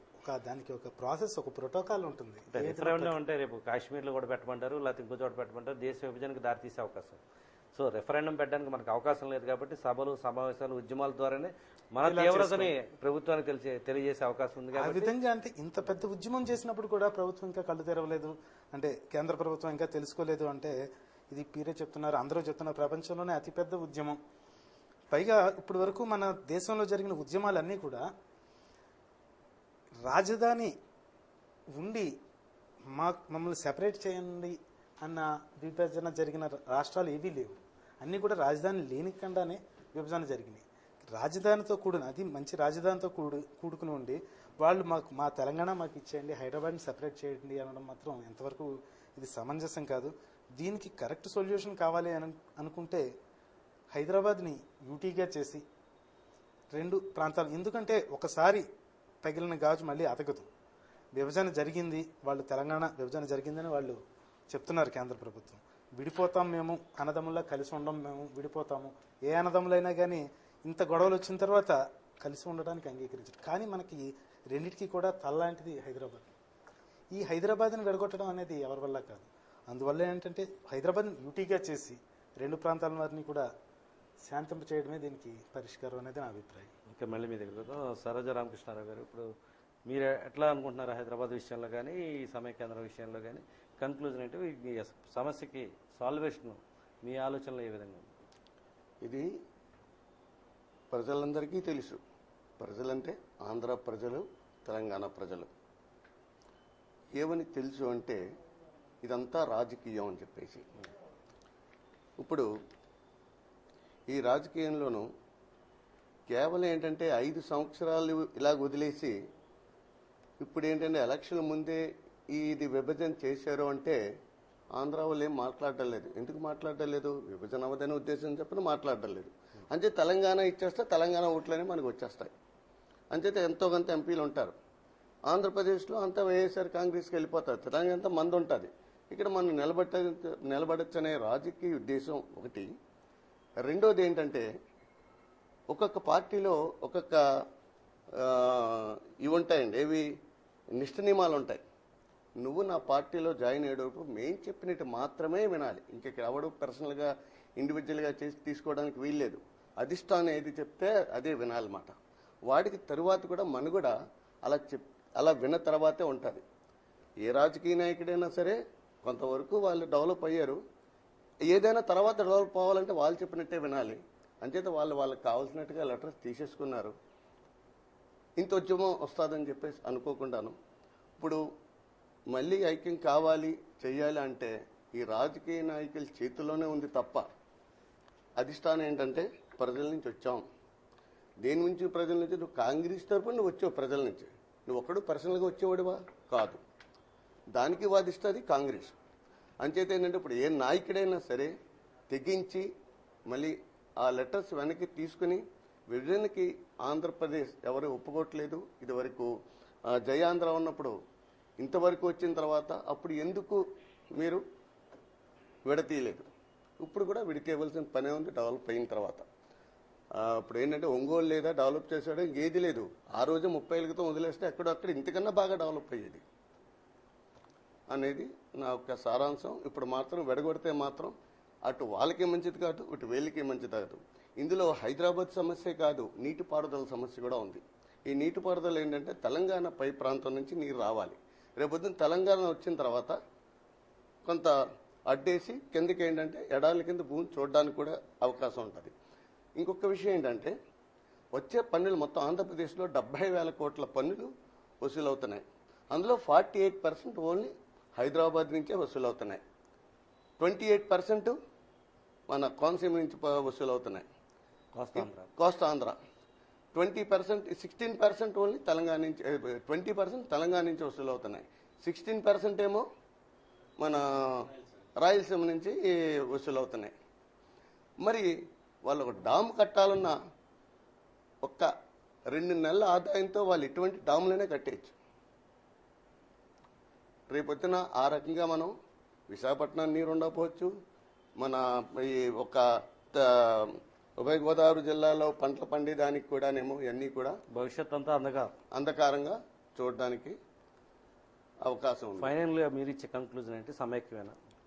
సమైక్యంగానే ఉంటే వాళ్ళకి మంచిది, మనకి మంచిది. ఇందులో ఏంటంటే విద్యుత్ ప్రొడక్ట్లు ఉన్నాయి, వాళ్ళ దాంట్లో ఉండకపోవచ్చు. కానీ వాళ్ళు ఎంతసేపు కూడా బొగ్గుతోనే ప్రొడక్షన్ చేసుకోవాలి. ఇప్పుడు ఉచిత కరెంట్ వస్తుంది కాబట్టి అక్కడ రైతులు ఫ్రీగా వాడుకుంటున్నారు, తెలంగాణ డెవలప్ చేసుకుంటున్నారు. రేపొద్దున తెలంగాణ విడిపోతే అక్కడ రైతులకు కూడా చాలా కష్టమే. విద్యుత్ ఫ్రీ కరెంట్ ఉన్నంతా లిఫ్ట్ ఇరిగేషను సబ్ మోటార్స్తోనే పండిస్తున్నారు. కరెంట్ లేకపోతే ఎన్ని ఎడార్లు అయిపోతాయి కంప్లీట్గాను. అంచేత సమైక్యంగా ఉంటేనే అటు తెలంగాణకి ఇటు ఆంధ్రప్రదేశ్కి అవడమే కాకుండా ఇన్ ఫ్యూచర్లోనూ ఇంక ఏ విధంగా కూడా ఇది జరగదు అనేది ఒక ముద్ర పడిపోవడం మాత్రం ఖాయం. ఎవడు ఇంకొకసారి కలిసిన తర్వాత ఎవడు విడతీయడం అనేది జరగదు. దాని అభివృద్ధి వేరుగా ఉంటుందని నా ఒక భావన. ఓకే, కోదండరావు గారు మీరే ఉంటారు. ఇప్పుడు ఇన్ని సమస్యలు ఉన్నప్పటికీ కూడా కేంద్ర ప్రభుత్వం పట్టించుకోకపోవడానికి కారణం ఏంటి? ప్రధానంగా చిన్నపిల్లవాడు అడిగితే ఏదో మారం చేసి అడిగితే ఆ వస్తువు ఇవ్వాలా లేదా అన్నది తండ్రిగా కానీ తల్లిగా కానీ పెద్దలుగా వాళ్ళు నిర్ణయం తీసుకుంటారు. ఇవ్వచ్చు, ఏ వస్తువు ఇవ్వచ్చు, ఏది ఇవ్వకూడదు. వాడు ఏదో కరెంట్ ప్లగ్లో వేలెడతానంటే పెట్టే పర్వాలేదని వాడు కోరాడు ఏడ్చాడని పెట్టించగలరు. ఇంత తెలిసి కూడా కేంద్ర ప్రభుత్వం పెద్దన్న పాత్ర నిర్వహించడంలో ఎందుకు విఫలమైందని భావిస్తుంది? అంటే ఇక్కడ యాక్చువల్గా అండి కేంద్ర ప్రభుత్వం కూడా ఇంత ఉద్యమం ప్రపంచంలో అతిపెద్ద ఉద్యమం చెప్తున్నారు కదా మీరు. ఇంత ఉద్యమం వస్తుందని వాళ్ళు కూడా ఎక్స్పెక్ట్ చేయలేదండి వాళ్ళు ఫస్ట్.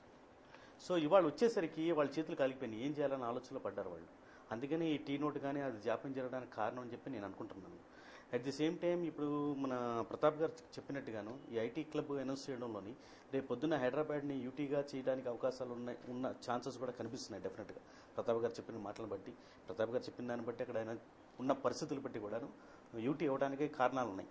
అందుకనే మన కేసీఆర్ గారు కూడా ఈ 1,00,000 గళం పిలుపు కారణం ఇవ్వడం కూడా అదే అనుకుని కూడా నా భావన.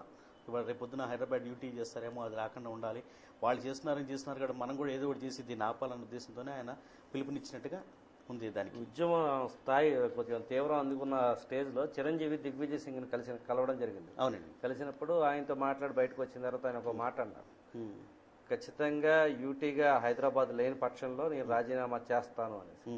అప్పటికే ఒక ఒప్పందం జరిగిందని భావిస్తున్నారు ఏంటి అసలు ఆ లోపలైనా? అంటే డెఫినెట్ గా చిరంజీవి గారు మరి ప్రస్తుతం సెంట్రల్ ఇప్పుడు కదా చాలా 20-30 రోజుల క్రితం అండి జరిగింది. ఇది జరిగింది కానించే ప్రక్రియలు మాండి అన్ని మీరు అన్నట్టుగా డెఫినెట్ గా లోపల ఏదైనా ఈ యూటీ గురించి ప్రతిపాదన కలిగి ఉండొచ్చు. దాని మీద మళ్ళీ కేంద్ర ప్రభుత్వం దాని మీద సమాలోచన చేస్తుండొచ్చు. అందుకనే ఈ టీజీ కూడా లేట్ అవుతుందని నా అభిప్రాయం. రేపు పొద్దున్న మనం యూటీగా డిక్లేర్ చేసిన ఆశ్చర్యపోవసం లేదు. డెఫినెట్గా యూటీగా అయితే హైదరాబాద్ని ఇంకా ముందు ఇంకా ఇంకా ఇంకా ఇంకా డెవలప్మెంట్తో మనం చూడగలుగుతాం. డెఫినెట్గాను మన ఇండియాలోనే హైదరాబాద్ అతిపెద్ద స్థానాన్ని పొందే అవకాశాలు కూడా ఉన్నాయి. యూటీ చేయడం వల్ల అంటే ఇక్కడ ఉన్న ఈ ప్రాంత పిల్లలకి అక్కడ ఉద్యోగ అవకాశాల్లో అవకాశం ఉంటుందా? అంటే ఆ పర్సంటేజ్ మనకు లభించే అవకాశం ఉంది? ఇంతకు ముందు ఉన్న హోదా అనుభవించే అవకాశం ఉందా? దేశవ్యాప్తంగా అందరూ ఉపయోగించుకునే అవకాశం ఉంటుంది, కానీ అది ఏ తెలంగాణ వాళ్ళు కానీ ఇటు కోస్తాంధ్ర రాయలసీమ వాళ్ళు ఎవరు ఉపయోగించుకునే పరిస్థితి ఉంటుంది? డెఫినెట్గా ఉంటుందండి. యూటీ ఇప్పుడు ఇవాళ చూస్తున్నామండి మనం, తమిళనాడులోని ఉన్న పాండిచేరి ఉందండి యూటీ గవర్నమెంట్. ఇవాళ ఎంజాయ్ చేస్తుందంట, తమిళనాడు వాళ్ళు ఎంజాయ్ చేస్తున్నారు తప్ప మిగతా వాళ్ళందరూ వచ్చి ఎంజాయ్ చేయట్లేదు నేను అభిప్రాయం. ఎందుకంటే నేను పాండిచేరి చూశాను. నేను ఆ ఫ్రెంచ్ వాళ్ళ తాలూకా అప్పుడు ఉన్న వాళ్ళు కొంతమంది ఏదో ఉన్నారు, తర్వాత ఎక్కువ మంది శాతం మాత్రం తమిళియన్స్ ఎంజాయ్ చేస్తున్నారు. అలాగే రేపు పొద్దున్న హైదరాబాద్ యూటీ అయితే డెఫినెట్గా మన తెలుగు వాళ్ళు తెలంగాణ వాళ్ళు అందరూ సంయుక్తంగా దాంట్లో ఎంజాయ్ చేస్తారని నా అభిప్రాయం. ఓకే, డెఫినెట్గానే. దీనికి సొల్యూషన్ ఏంటంటారు? ఈ సమస్యకి సొల్యూషన్ అండి ఫ్రాంక్గా చెప్పాలంటే సమైక్యమే మంచి సొల్యూషన్ అండి. కారణం ఏంటంటే సరోజ గారు చెప్పినట్టుగాను రేపు పొద్దున్న మనకి వాటర్ నీటి సమస్య కానివ్వండి, మన కోస్తాంధ్రకి రాయలసీమకి, అలాగే అటు తెలంగాణకి కరెంటు సమస్య కానివ్వండి, ఏది ఉండకుండాను హైదరాబాద్ మన చేతుల్లో ఉంటుంది. అందరం కలిసి సమిష్టిగా డెవలప్ అవుతాం. ఎప్పుడు కలిసి ఉంటే కలదు సుఖం అన్నదే మంచి నానుడి అండి. సో కలిసి ఉంటేనే కలదు సుఖం, కాబట్టి అందరు కలిసి ఉంటేనే బ్రహ్మాండంగా ఉంటుందండి. కానీ ఇప్పుడు పరిస్థితులు అంటే ఏమైందంటే ఒక ఫ్యామిలీలో విభజన వచ్చేసిందండి, డివిజన్స్ వచ్చేసినాయి. అంటే ఈ మనస్పర్ధలు పూర్తిగాను ఏర్పడిన స్థాయిలో ఏర్పడేలా చేశారు ఏర్పాటు చేసేసారు ఆల్రెడీ నాయకులందరూ కలిసి. సో ఆ స్థాయిలోని ఇప్పుడు మళ్ళీ కలడం అనేది ఎంతవరకు సమంజసంగానే అవ్వకపోతే అప్పుడు హైదరాబాద్ యూటీగా పెట్టి 2 రాష్ట్రాల కింద చేసే అవకాశం ఉండొచ్చేమో అనుకుంటున్నాను. కానీ సమైక్యమే మంచిదని నేను చెప్పడానికి ఇంకో కారణం ఏంటంటే చిన్న రాష్ట్రాలు ఎప్పుడు కూడా డెవలప్మెంట్స్ లేవండి. ఆల్రెడీ మనం ఎగ్జాంపుల్స్ చూస్తున్నాం. ఛత్తీస్గఢ్ కానివ్వండి, ఇంకా విభజమైన చిన్న రాష్ట్రాలు ఇంతవరకు ఏది కూడాను అనుకున్న స్థాయిలో ఏది డెవలప్ అవ్వలేదండి. ఇంకా డెవలప్ అవుతాయన్న ఆశలు కూడా లేకుండా ఆ రాష్ట్రాలు డిఫరెంట్గా అయిపోతున్నాయి అన్నీ కూడా. సో ఆ ఇన్ని దృష్టిలో పెట్టుకుని చూస్తే సమైక్యవాదమే మనకి మంచిదండి. అందరూ కలిసి ఉంటేనే బాగుంటుందని నా అభిప్రాయం. ఓకే, థ్యాంక్ యూ అండి. శ్రీనివాస్ గారు మీరే ఉంటారు. ఇప్పుడు సమైక్యంగా ఉండే పరిస్థితి ఉందా? కాంగ్రెస్కి ముందుకెళ్తే గొయ్యి వెనక్కి నుయ్యి అన్న చందంగా మారింది వాతావరణం అంతా. ఈ పరిస్థితుల్లో ఆ పార్టీ యూటర్న్ తీసుకుని ఎక్కడొక్కడ పడిపోయేలాగా ఉంది. అసలు వాళ్ళ ఉద్దేశం ఎట్లా ఉండే అవకాశం ఉంది? ఈ సీట్లు ఓట్ల కోసం ఇటు కాంగ్రెస్ కావచ్చు, తెలుగుదేశం పార్టీ కావచ్చు, ఆడుతున్న గేమ్లో ఎవరిది పైచేయిగా ఉండే ఛాన్సెస్ ఉన్నాయి? ప్రజలు ఎవరిని విశ్వసించలేని పరిస్థితి కొనసాగుతుంది. ఇంకా ఎట్లా దీనికి ఫైనల్ కన్క్లూజన్ వచ్చే అవకాశం ఉందంట? కంక్లూజన్ అంటే పెద్దగా లోతుగా చెప్పలేను కానీ సార్, బట్ కామన్ మ్యాన్ మామూలుగా సమస్య ఏదైనా చూసుకున్నప్పుడు ఒక సామాన్య మనిషి జీవితం ఎట్లా ఉంటుందని ఆశ ఎలా ఉంటుందో సమైక్యంగా ఉంటేనే బాగుంటుంది. రాజకీయ నాయకులు అవన్నీ కాసేపు మర్చిపోతే వాళ్ళు చెప్పింది మనం వింటూ వచ్చాం. ఈరోజు వినలేదేగా, వాళ్ళు చెప్పిందని మోసం తెలిసే ప్రజలందరూ రోడ్డు మీదకి వచ్చారు. సమైక్యంగా ఉంటేనే అభివృద్ధి ఉంటుంది. ఒకవేళ అటువంటి లేని పరిస్థితులు మీరు పెద్దవాళ్ళు చెప్పినట్టు అలాగే మనస్పర్ధ వచ్చినప్పటికీ కామన్గా బెనిఫిట్ పొందే ఆలోచన ఏదైనా అమోఘ్యమైన యోజన ఉంటే అది కూడా కొంత సక్సెస్ అవుతుంది సార్. ఇప్పుడు అంటే ఫైనల్గా కాంగ్రెస్ పార్టీ సీమాంధ్ర ప్రాంతానికి న్యాయం చేసేలా నిర్ణయం తీసుకుంటుందని భావిస్తున్నారా లేదండి? కాంగ్రెస్ పార్టీ సీమాంధ్రకి న్యాయంగా చేసే పద్ధతులు ఏంటి అది ఏమీ కనపట్లేదనే చెప్పాలి సార్. మన ఎంపీలు రేపు రాజీనామా చేయబోతున్నారని చెప్పి కొంతమంది ఫస్ట్ 7 అన్నారు, తర్వాత 6 అన్నారు, తర్వాత 5 అన్నారు. రేపటికి ఎంతమంది ఉంటారో తెలీదు. అయితే మొత్తానికి రాజీనామా చేస్తామని కొంతమంది నడుం కట్టారు. అది పరిణామాలు ఎలా ఉండవచ్చు? పరిణామాలు అంటే రాజీనామా చేసినంత మాత్రం మొదట్లో ఏమన్నారు, రాజీనామాలు చేయకుండా ఇక్కడ అసెంబ్లీకి వచ్చేంత వరకు మేము సాధిస్తాం అన్నారు. చివరికి వచ్చేసరికి మీరు రాజీనామాలు చేస్తూ ఉంటారు. ఇప్పుడు రాజీనామాలు చేసి ఏమొచ్చి ఇక్కడికి వచ్చి ఏం చేయాలి? కేవలం 4-5 చేయడం వల్ల లేదు, మొత్తం యువకుముడిగా నిర్ణయం తీసుకుని ఉద్యమంలోకి వస్తారా? అప్పుడు కొంత మీరన్నట్టు యూటర్న్ తీసుకునే అవకాశాలు ఉన్నాయి. అలా చేయాలి. ఒకరు 4-5, 3-4 ఇవి కాదు. ఇప్పుడు ఇందాక చిరంజీవి గారు ప్రశ్న ఎత్తారు, ఒకవేళ రాకపోతే అసలు సమస్య అక్కడి నుంచే స్టార్ట్ అయ్యింది కదా. మొదట్లో ఏమయ్యో, ఇప్పుడు నువ్వు గనక యూటీ కింద ప్రపంచపోతే నేను రాజీనామా చేస్తా అన్నాడు. మొట్టమొదటి నుంచి ఆయన ఫాలో అవుతున్నాడు కదా. 10 వచ్చేంత వరకు కింద మీద పడ్డాడు కదా, తర్వాత నెగ్గలెక్క కలిపేశాడు, ఇవన్నీ జరిగినాయి కదా. ఇప్పుడు అవ్వకపోతే ఏంటి, ముందే రా, నువ్వు ఏ ఉద్దేశంతో బయటకు వచ్చారు, అందరూ ప్రజాసమాన్యకి సెపరేట్ పార్టీని వచ్చారు, తర్వాత కలిసిపోయారు, అది వేరే విషయం. ఇప్పుడు నిజంగా ప్రజాసమస్యలు తీరేస్తే అందరూ అక్కడ పడేసి వచ్చి ప్రజల్లో కలిస్తే కొంత బెటర్ అని నా అభిప్రాయం. ఓకే శ్రీనాథ్ గారు, ఫైనల్గా సొల్యూషన్ ఎట్లా ఉండే అవకాశం ఉంది? మీ దగ్గర ఏదైనా సొల్యూషన్ ఉందా ఈ సమస్యకి పరిష్కారం? కాంగ్రెస్ పార్టీ 2 ప్రాంతాలకి న్యాయం చేయాలంటే కానీ తెలుగుదేశం పార్టీ కూడా యూటర్న్ తీసుకోవాలన్నా ఎట్లాంటి సొల్యూషన్ ఇరు పార్టీలకి మీరు ఇచ్చే సూచన? ఇక్కడ పెద్దలందరూ చెప్పారు, కొంతమంది యూటీ అని, కొంతమంది సమైక్యాంధ్రగా ఉంది. యూటీ అన్నది 3 రకాలైన యూటీ ఉంది ప్రస్తుతం మన ఇండియాలో. ఇప్పుడు మనం ఏ యూటీ తీసుకున్నా సీమాంధ్ర నుంచి సమైకాంధ్ర ఉంటే వచ్చే లాభం ఏ యూటీలోనూ మనకు ఉండదండి. సో నా ఉద్దేశం ఏంటంటే పూర్తిగా సమైకాంధ్రగానే ఉండాలని నా అభిప్రాయం.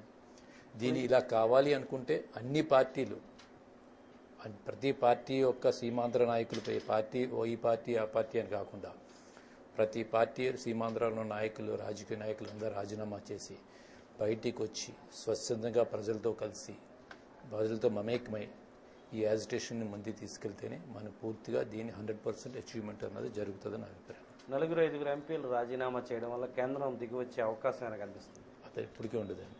ఏది కూడా మన యొక్క సమిష్టి లేకపోవడం కారణమే ఈ సపరేట్ తెలంగాణ కారణం. మనం మొదటి నుంచి సమిష్టిగా ఉండి ప్రతి రాజకీయం పక్కన పెట్టి, రాజకీయ పార్టీలు పక్కన పెట్టి అన్ని పార్టీలకు మాకు సమైక్యాంధ్ర కావాలి అన్న రోజునైతే కనుక ఇవాళ ఈ పరిస్థితి మనకు ఉత్పన్నమయ్యే కాదు.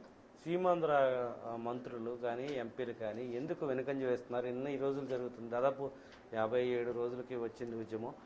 ఎన్ని రోజుల నుంచి ఉద్యమం జరుగుతుంది? ప్రజలు వేలాదిగా లక్షలాదిగా తరలి వచ్చి రోడ్లన్నీ కూడా దిగ్బంధనం చేసి రోడ్ల మీదే కొనసాగిస్తున్నారు ఉద్యమం అంతా. ఇంత స్థాయిలో వచ్చినప్పటికీ పదవులు పట్టుకుని వాళ్ళు వేలాడడానికి గల కారణం ఏమని భావిస్తున్నారు?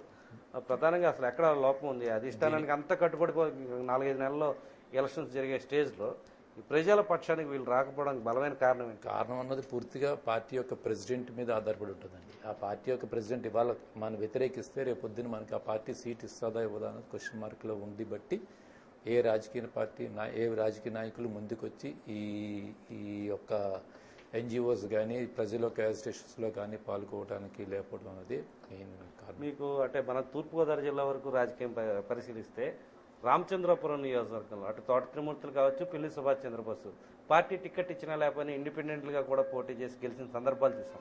ప్రజలు ఆమోదిస్తే వీళ్ళందరూ ఎందుకు రాజకీయ నాయకులుగా చలామణి కాలేరు? ఇండిపెండెంట్గా నెగ్గే సత్తా ఎందుకు వాళ్ళ దగ్గర లేదు? ప్రజలందరూ మా వెనక ఉంటారు, ఖచ్చితంగా మనం తీసుకున్న నిర్ణయానికి ప్రజలు ఆమోదిస్తారన్నప్పుడు ఎందుకు వీళ్ళు వెనుకం చేస్తారు? అది ఈసారి వాళ్ళు నించున్నప్పుడు ప్రజలు వేరే వ్యక్తులను పెట్టి ఇండిపెండెంట్ వ్యక్తుల్ని పోటీ చేసి నెగ్గిస్తున్న రోజుని వాళ్ళు కళ్ళు తెరుస్తారండి. ఆ రోజు దాకా వాళ్ళు కళ్ళు తెరిచే పరిస్థితిలో ఇవాళ లేరు వాళ్ళు. Okay thank you very much అండి.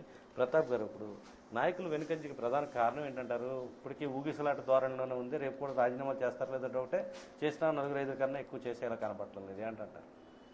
మొట్టమొదటి రోజు నుంచి మనం చెప్పుకుంటుంది, ఇవాళ వాళ్ళు రాజీనామా చేసినా చెయ్యకపోయినా ఏ విధమైన ఉపయోగం లేదు. కారణం ఏంటంటే వాళ్ళు ప్రజల్లోకి రావాలి అని వాళ్ళకు ఉంటే ఇదంతా కూడా శ్రీకృష్ణ కమిటీ రిపోర్ట్ను కూడా చూడకుండా, ఎవరితో చర్చించకుండా ఆ రోజు రాత్రి హైదరాబాద్ ఇష్యూని కూడా కలిపి వాళ్ళు ఇచ్చేయడంలో వచ్చిన చిన్న పొరపాట లేకపోతే తొందరపాటో తప్పితే మన నాయకులకి తెలియకుండా జరిగింది మటుకు కాదు. ఇవాళైనా సరే మన ఎంపీలు కానీ ఎమ్మెల్యేలు కానీ, ఎంపీలు నేను రాజీనామా చేసినా చేయకపోయినా స్వచ్ఛందంగా అందరూ కలిసి మొత్తం ఎంపీలు, మినిస్టర్లు, కేంద్ర ప్రభుత్వ మినిస్టర్లు, ఆంధ్రప్రదేశ్ శాసనసభ్యులు నిజంగా దీని మీద వాళ్ళకి చిత్తశుద్ధి ఉంటే, సమైక్యం మీద ఉండాలి అని అనుకుంటే అందరూ కలిసి ఒక్క ఉమ్మడిగా మొత్తం అందరూ కలిసి ఒక ప్రకటన ఇచ్చి జరిగిందేంటి, జరగబోయేదేంటి, వీళ్ళ పాత్ర ఏంటి అన్ని ప్రజలకు తెలిపిన రోజున ప్రజలు వీళ్ళని విశ్వసిస్తారు. లేకపోతే ప్రజలు విశ్వసించే అవకాశం లేదు. చంద్రబాబు నాయుడు పరిస్థితి అయిపోతుంది. ఇవాళ చంద్రబాబు నాయుడు కూడా తెలుసుకుని, అంటే 3 రోజుల నుంచి చంద్రబాబు నాయుడు ఢిల్లీలో తిరుగుతున్నారు.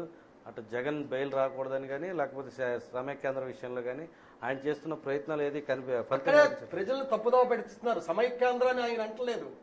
ఆయన ఎంతసేపు కూడా ఆంధ్రప్రదేశ్ లో లేకపోతే రాజకీయంగా భారతదేశంలో కాంగ్రెస్ ప్రభుత్వం తప్పుదోవ పట్టిస్తుంది, ఆంధ్రప్రదేశ్ లో తప్పుదోవ పట్టిస్తుంది, ఈ ప్రక్రియని త్వరగా తేల్చండి అని అంటున్నారే కానీ సమైక్యంగా ఉంచండి అని అడగలేదు. నిన్న కూడా ఒక విలేకరు అడిగినప్పుడు ఆల్రెడీ 2 ప్రాంతాలకు సంబంధించిన నాయకులు తీసుకెళ్ళినప్పుడు 2 ప్రాంతాల నాయకుల్ని తీసుకెళ్ళినప్పుడు అంటే అర్థం ఏంటి? సమైక్యం లేదు ఆయన.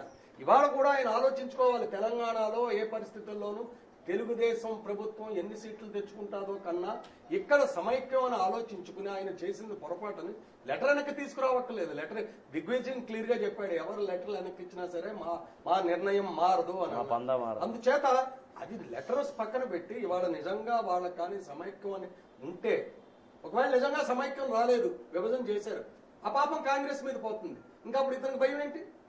అందుచేత వాళ్ళ రాజకీయ నాయకులు ఎందుకు మాట్లాడుతున్నారో, ఎట్లాంటి లబ్ధి పొందడానికి చేస్తున్నారో ఏ విధంగా లేదు. వాళ్ళ అశోక్ బాబు గారు కూడా ఇందాక పొద్దున ఒక మీటింగ్ లో ఇందుపూర్లో చెప్పాడు, 2019 దాకా మనం ఇట్లాంటి ఈ సమ్మెను కొనసాగించాలి అని అన్నారు. అంటే అది దేనికి సంకేతం అన్నది సమైక్యంగా ఉండటానికి అంటే దీన్ని 10 సంవత్సరాలు మనకు ఉమ్మడి రాజధానిగా హైదరాబాద్ ని పెడతారన్న దానికి నిదర్శనంగా మనం 2019 దాకా మన ఎలక్షన్ల దాకా మనం ఈ సమ్మె కొనసాగించాలి, మీ ఉద్రేకాన్ని తగ్గించుకుని కొంచెం దాచుకోండి అని ఒక మాట వరుసగా అన్నారు. అంటే ఇది ఎక్కడికి వెళ్తుంది? ఈ సమ్మె ప్రభావం ఏంటి అని అర్థం అవుతుంది. ఇప్పుడు మా తెలుగు తల్లికి మల్లెపూ దండ అనే ఒక స్లోగన్తో మంచి వాళ్ళు ఫ్యామిలీ సాంగ్ సినిమాల్లో వేసినట్టు వాళ్ళు తెలుగుదేశం ర్యాలీల్లో ప్రధానంగా వాడేవారు. ఎన్టీ రామారావు ఆత్మగౌరవానికి సంబంధించి తెలుగువారి ఆత్మగౌరవం. ఆ మా తెలుగు తల్లి మల్లెపూ దండ అన్నది తెలంగాణ తల్లి, సీమాంధ్ర తల్లిగా మారిపోయాయి. ఇప్పుడు ఏం పాట పెట్టుకుంటారు తెలుగుదేశం?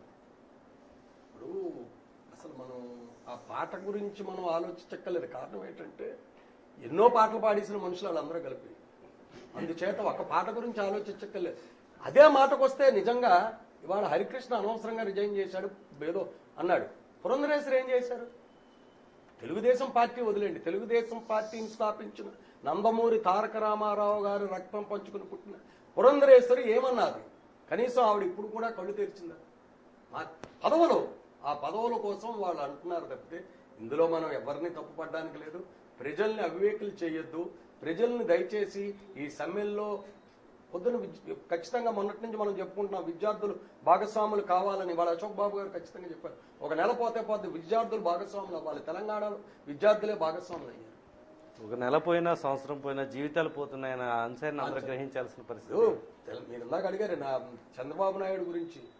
తెలంగాణలో జరుగుతున్నప్పుడు ఆయన ఒక్కసారి కూడా తెలంగాణలో ఇంత సమ్మె జరుగుతుంది, తెలంగాణ సపరేట్ అడుగుతున్నారని అనలేని మనిషి, ఆ రోజు అలాగ అనలేని మనిషి ఇవాళ సీమాంధ్ర గురించి అంటున్నాడంటే లోపల ఉంటే దాన్ని బయటికి వెలబుచ్చు నువ్వు. ఆ రోజు తెలంగాణలో ఎంతమంది చచ్చిపోయినా తెలంగాణ వాళ్ళు అంత సమ్మె చేస్తున్నా సరే ఎప్పుడు కూడా నువ్వు రాష్ట్రపతి దగ్గరికి కానీ లేకపోతే ఢిల్లీ వెళ్ళి తెలంగాణలో ఇంత సమ్మెలు చేస్తున్నారో, తెలంగాణ కావాలని అడుగుతున్నారు, ఇదేంటి మీరు దీని గురించి పరిష్కారం చేయండి అని అడగలేదు. కానీ ఇవాళ సీమాంధ్ర దగ్గరకు వచ్చేప్పటికి వెళ్ళి అడుగుతున్నావు. అంటే నువ్వు భయపడి రాలేకపోతున్నావా, లేకపోతే ఇదేమైనా డ్రామా ఆడుతున్నావా అని నువ్వు తేల్చుకోవాలి. ఓకే, ఫైనల్గా అందరికీ చిన్న అవకాశం ఇద్దామండి. 1 minute మీరు ఫణి కృష్ణకాంత్ గారు ఈ కార్యక్రమం ద్వారా ప్రజలకు మీరు ఇచ్చే మెసేజ్ ఏంటి? దీని ద్వారా ప్రజలు ఈ ఉద్యమాన్ని ఇప్పటికే తారాస్థాయికి చేరింది. దీన్ని పూర్తిగా ఈ విషయంలో ఆ నిర్ణయం పూర్తిగా తెలిపే వరకు కూడా సమ్మె అనేది కంటిన్యూ చేస్తూనే ఉండాలి. ఈ రాష్ట్రాన్ని సమైక్యంగా ఉంచడం చాలా మంచిది. కాకపోతే నేను అన్నది ఏంటంటే విరిగిన మనసును అతకలేం కాబట్టి అట్లా చెప్పాను. నాకు కూడా సమైక్యంగా ఉంటేనే అందరికీ కూడా క్షేమం అని తెలుసు. ఓకే, థ్యాంక్ యూ అండి. రామకృష్ణ సరోజరావు గారు మీరు ఇచ్చే ఫైనల్ మెసేజ్ ఏంటి ప్రేక్షకులకి? ఇదివరకు మనకి స్వతంత్రం ఎలా వచ్చిందో అనేది ఆ ఉద్యమాలు మనం ఎప్పుడు చూడలేదు. కానీ ఆ ఉద్యమాల ముందు చూస్తుంటే ఆ ఉద్యమాలను చూస్తుంటే ఆ ఉద్యమం చాలా ఇంత ఉద్యమం లేదేమో అనిపిస్తుంది. ఆ ఉద్యమాన్ని మైమరిపిస్తుందండి ఉద్యమం. ఏదైనా ఒక వస్తువు మన ఇంట్లో ఒక వస్తువుకి ఇలా డ్యామేజ్ అవుతుందంటే అందరూ కలిసి ఆ డ్యామేజ్ అవ్వకుండా ఎంత ఇదిగా చూసుకుంటామో సమైక్యంగా అందరూ కూడా ఈ ఆంధ్రప్రదేశ్ని చూసుకోవాలని నా కోరిక. దీంట్లో ఈ సమ్మె వల్ల కానివ్వండి, తెలివితేటల వల్ల కానివ్వండి, రాజకీయంగా కానివ్వండి, ఎటువంటిగా అయినా సరే అది సమైక్యంగా ఉండాలనేది నా భావన. కోదండరావు గారు, మీరు ప్రేక్షకులకు 1 minute ఇచ్చిన మెసేజ్. నేను కోరుకునేది ఒకటేనండి, ఇవాళ ఏ నాయకుడు లేకుండా స్వచ్ఛందంగా చేస్తున్న ఈ ఉద్యమం ప్రపంచంలోనే అతిపెద్దగా చెప్పబడుతుందని చెప్తున్నారు. ఈ ఉద్యమాన్ని ఇలాగే కంటిన్యూ చేసి నిజంగా హ్యాట్స్ ఆఫ్ అండి to all the people who are supporting this agitation. వాళ్ళ ఉద్యోగాలు మానేసి వాళ్ళ జీతాల గురించి ఆలోచించకుండా రాష్ట్రాన్ని సమైక్యంగా ఉంచి అందరికీ పనికొచ్చేటట్టుగా ఈ రాష్ట్రాన్ని, హైదరాబాద్ని అందరికీ పనికొచ్చేటట్టుగా చేస్తున్నారు చూసారా, వాళ్ళకి హ్యాట్స్ ఆఫ్ చెప్తున్నానండి నేను. ఈ ఉద్యమాన్ని ఇలాగే చేస్తూ డెఫినెట్గా మన ఆంధ్రప్రదేశ్ని సమైక్యంగా ఉంచాలని కోరుకుంటున్నానండి. శ్రీనివాస్ గారు మీరు ఫైనల్ ఇచ్చిన మెసేజ్. అంతే సార్, ఎవరేమన్నా సరే సమైక్యమే. ఇప్పుడు ఎన్జిఓలకు ఉన్న ఆలోచన పరిధి అన్ని మాట బట్టి రాజకీయ నాటికి లేనట్టే లెక్క. వాళ్ళు కూడా అంతలో వచ్చి ఆలోచించి దీనికి చక్కటి రూపకల్పన చేసి సమైక్యంగా ఉంచాలి. దానికి దేనికన్నా సరే కష్టపడాలనే నా అభిప్రాయం. శ్రీనాథ్ గారు మీరేమంటారు? ఈ ఎన్జిఓలు తలపెట్టిన ఈ అజిటేషన్కి మనందరం కూడా సహకరించి దీన్ని ముందు తీసుకెళ్ళి సమైకాంధ్ర వచ్చేంత వరకు పోరాడి ముందుకెళ్ళి ఎన్జిఓలకి పూర్తిగా ప్రతి విషయంలో సహకారాలు అందగించుకుంటూ ముందుకెళ్ళాలి, సాగాలని మన ప్రజలందరినీ కోరుకుంటున్నాం. ప్రతాప్ గారు మీరు ఫైనల్గా. రైల్లోంచి గాంధీ గారిని తోచేసినప్పుడు గాంధీ గారు నైరాశ్యం చెంది ఉండుంటే స్వాతంత్రం వచ్చి ఉండేది కాదు.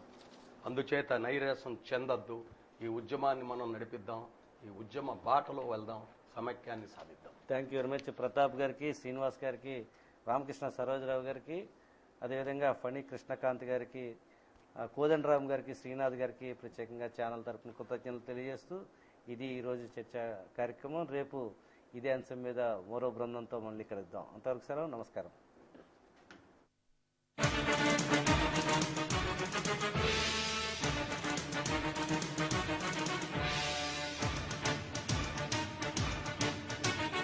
ఓయి తెలుగువాడ పదాది వెలుగువాడ మన కలల పసిడి మేడ నగరింటి నడుమగోడ.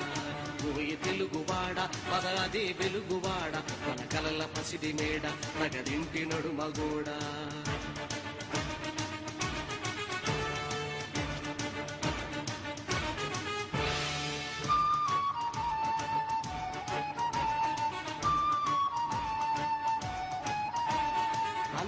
కష్టాలెన్నో ఓర్చి ఓర్చి గుండె మండి కినుకరేచి, అన్న కష్టాలెన్నో ఓర్చి ఓర్చి గుండె మండి కినుకరేచి, సత్యాగ్రహణం చేసి ఒక తండ్రిని ధారపోసి దాయాదుల వెన్ను వంచి సొంత గడ్డ సమార్జించి తెలుగు జాతి పరుగు పెంచి సమైక్యతను నిర్వచించి ఇప్పుడు రాష్ట్రపటం చించి చించి ఏమున్నది ఏమున్నది ఏమున్నది ఏమున్నది.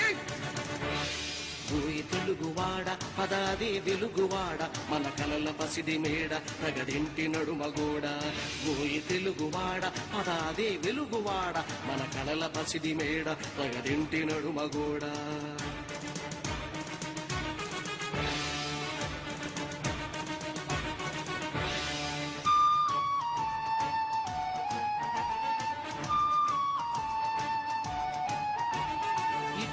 ఓ సోదరుడా ఓ నా చెలికాడా, ఇటురా ఓ సోదరుడా ఓ నా చెలికాడా, మనదే ఈ పెద్ద చెట్టు ఈ చల్లని నీడ, మనదే ఈ పెద్ద చెట్టు ఈ చల్లని నీడ.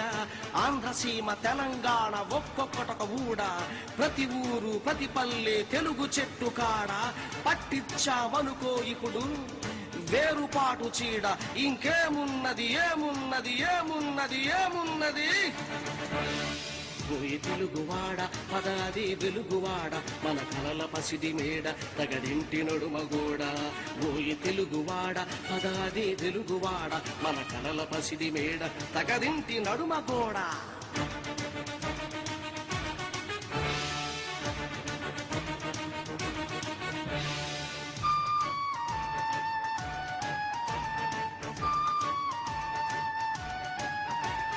జాతి మహాయాత్ర ఇలా సాగే పోవాలి గాని, జాతి మహాయాత్ర ఇలా సాగే పోవాలి గాని, నడుమన మన అడుగులు తడబడిపోతే, నడకలలో వడిపోతే, మనకు చెడిపోతే, గొంతుల శృతి విడిపోతే, కలయిక సందడిపోతే, ఒక స్నేహపు ముడిపోతే, గడిపోతే ఏమున్నది ఏమున్నది ఏమున్నది ఏమున్నది?